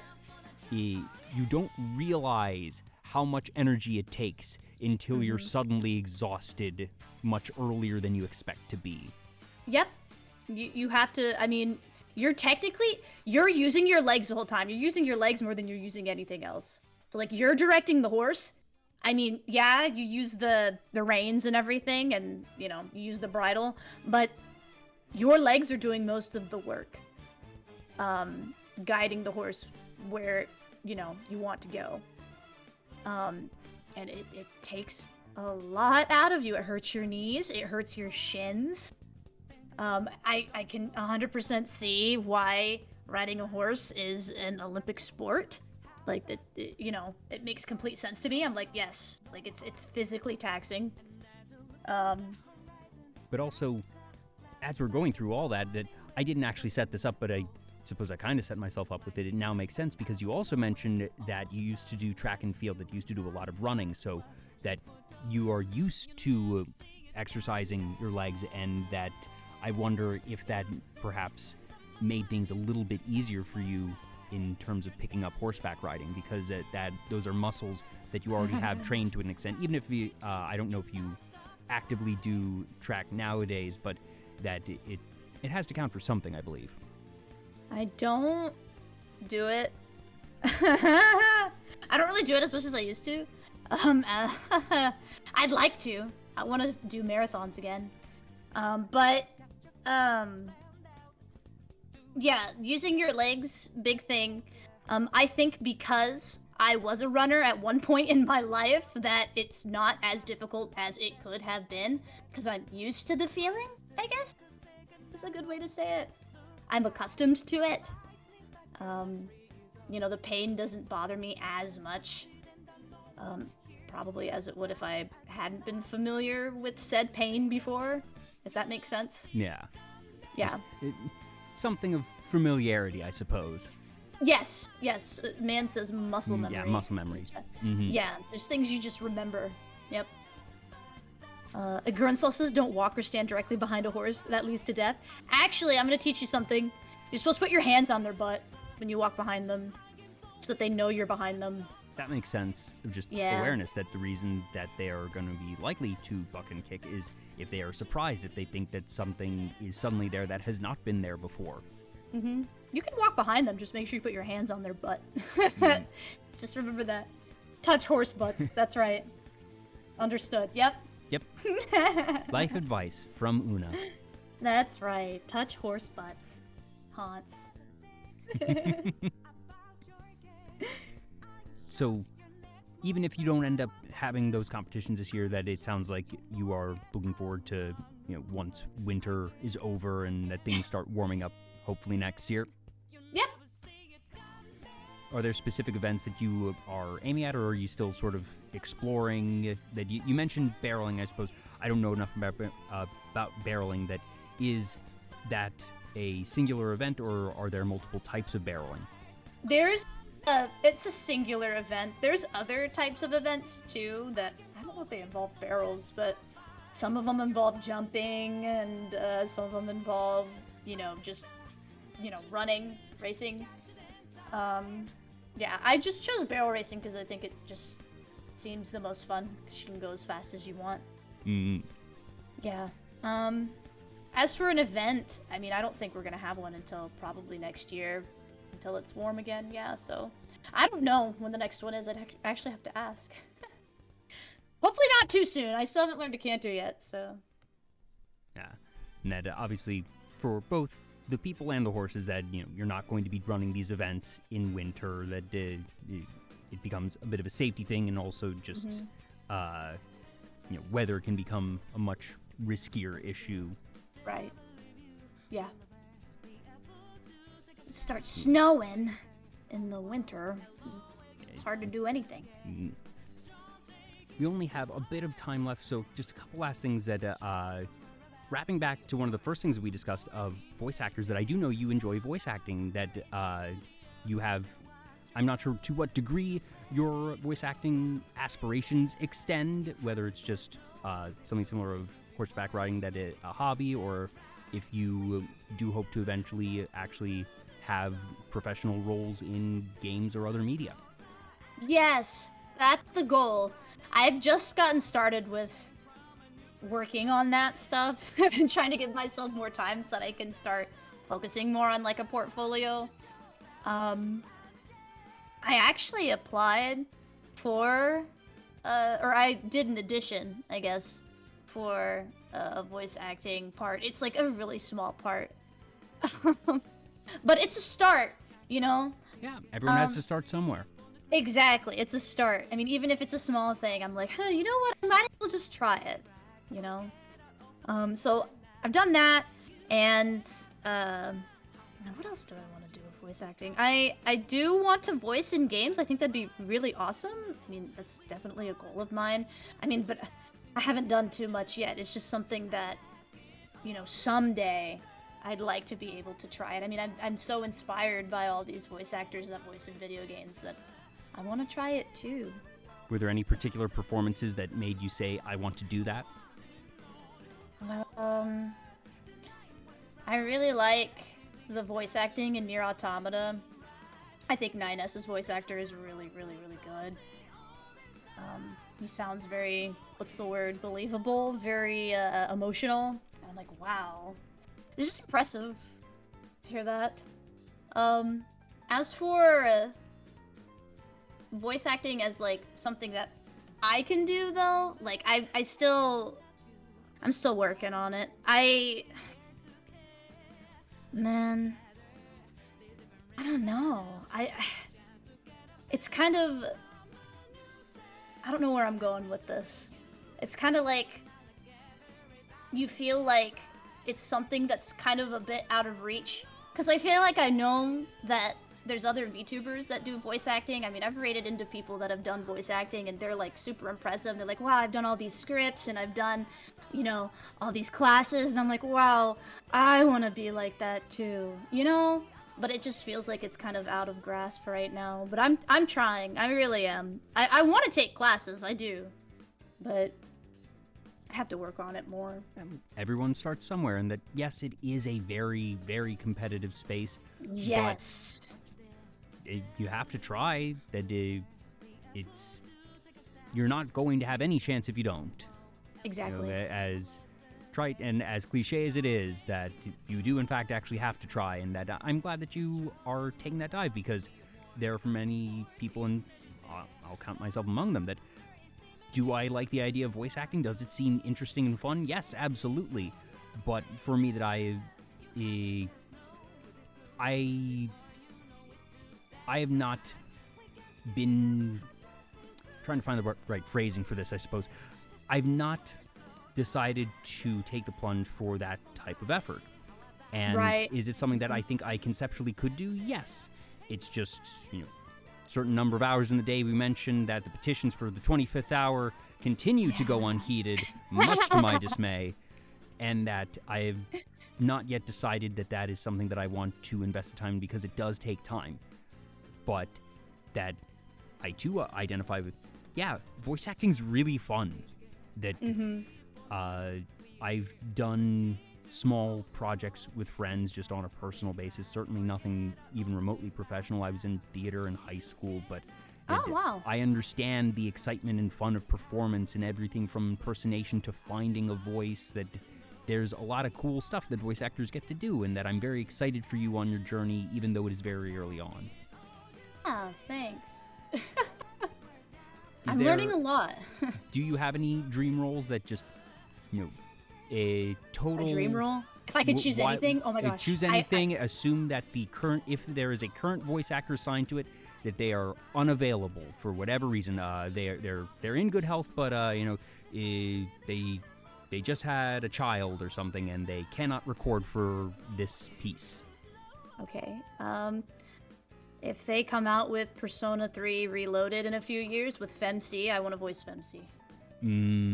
I should have seen that one coming, admittedly. That would be my dream role. I wouldn't need to do anything else. Well, but that makes sense, though. It is a role that you are very, very familiar with, and that you have a very personal connection to. So I can very easily see why that would be the reflexive answer.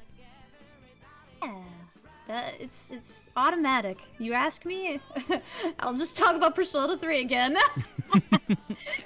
You need to just make a PowerPoint, have a TED Talk, and that way, anytime somebody asks about it in chat, anytime that you go on another talk show and somebody brings up Persona 3, that you can just, all right, give me a second, click, click, click. All right, so here is why I, Una, love Persona 3, and here is all of the different things that you just have the PowerPoint presentation built into the Steam Deck. It is a button away.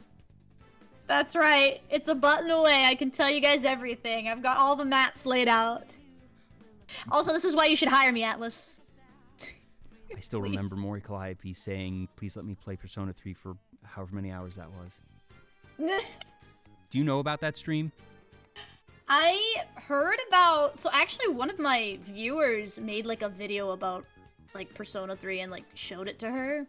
And she actually watched it on stream. Which means that she knows about Persona 3, which is good. Probably has played it before, but I don't know anything beyond that. From what I understand, as is just the way that IP law works in Japan, that if you are going to be a corporate streamer playing a game, that you need to get permission from the company. That just the way IP law is different than it is for us, that you can't just play a game, that they need to get permission for it. And that she really wanted to get permission to play Persona 3. I don't know if that was the exact reason or if there was some other factor, but that she had a stream where she just continuously for some 3-odd hours said, please let me play Persona 3, Atlas. Atlas, I'd love to play Persona 3. Please let me play Persona 3. I'll find you the link after the show and send it to you.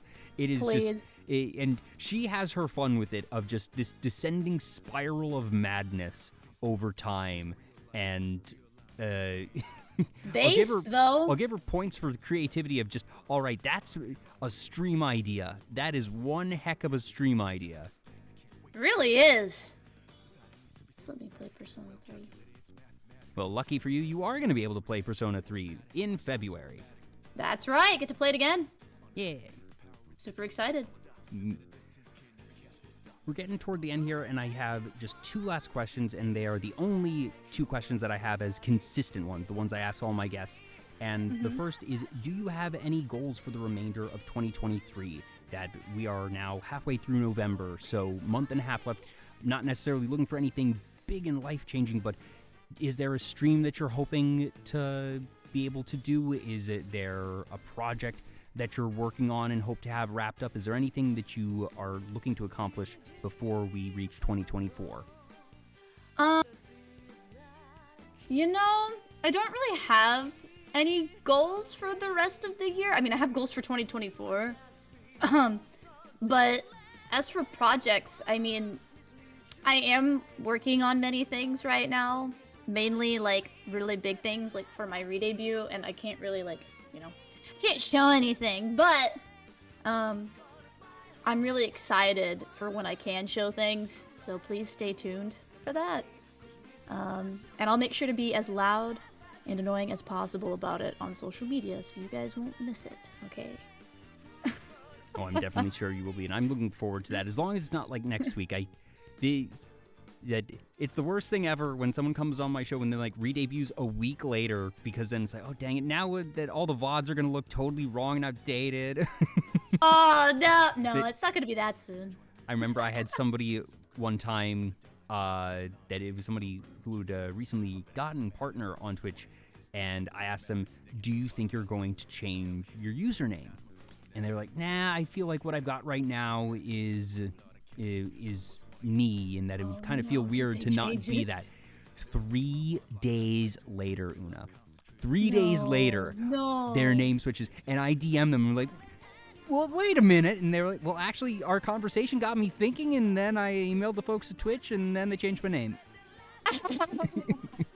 So, in actuality, like, I caused that one. That you did. It's all your fault. It's my own damn fault. That's right. That I then had to go back and change all the things. But it was like, oh, that's kind of sad because now all the links on the bottom of the screen look wrong. But oh no!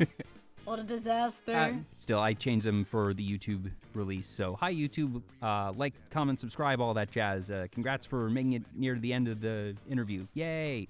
I'm a good content creator or something. Yes. Incredible. And then the last question I ask all my guests is, what does being a VTuber mean to you? And that's not what is a VTuber, what is the definition of a VTuber, but for you specifically, that I've had people say being a VTuber lets me get in touch with my inner child, or it lets me be someone I can't be in real life. I've had others take a very clinical approach of, I don't have a deep connection to my model, but it's a tool in my toolbox as a content creator. It lets me do things and be creative in certain ways that I simply couldn't be if I was a face cam streamer. And those are very different types of answers, but there's no wrong way to be a VTuber. So for you, Unagees, what does being a VTuber mean to you? Being a VTuber has, I don't know, it's really like molded the last few years for me, like into memories that, you know, I can't really forget. Like, and I don't want to forget them. Wow, I worded that wrong. I've been able to create, you know, my community, the Eel Squad, with the lovely eels, and I've also been able to play some of my favorite games and be introduced to those games by my community. So, and I really thank them for that. I'm also really glad that as a VTuber I can express myself in a way I couldn't when I was a facecam streamer. So just like what you said before, I was a facecam streamer, prior to being a VTuber. So at one point, yes, I was so concerned about like how I looked or how I presented myself when, I was streaming as a facecam streamer, and I kind of felt like I was held back by that. But now I'm glad that I can fully be myself and be comfortable. It's something that I'm very thankful for. And yeah, I guess that's pretty much it.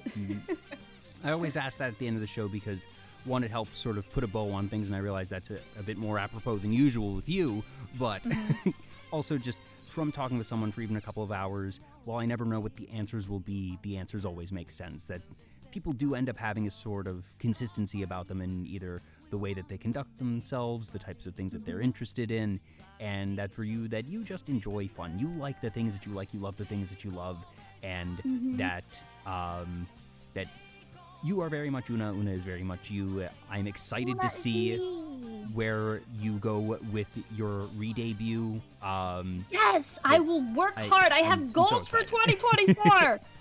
I will work hard. We'll try to get Twitch partner. Yeah. So We're gonna try.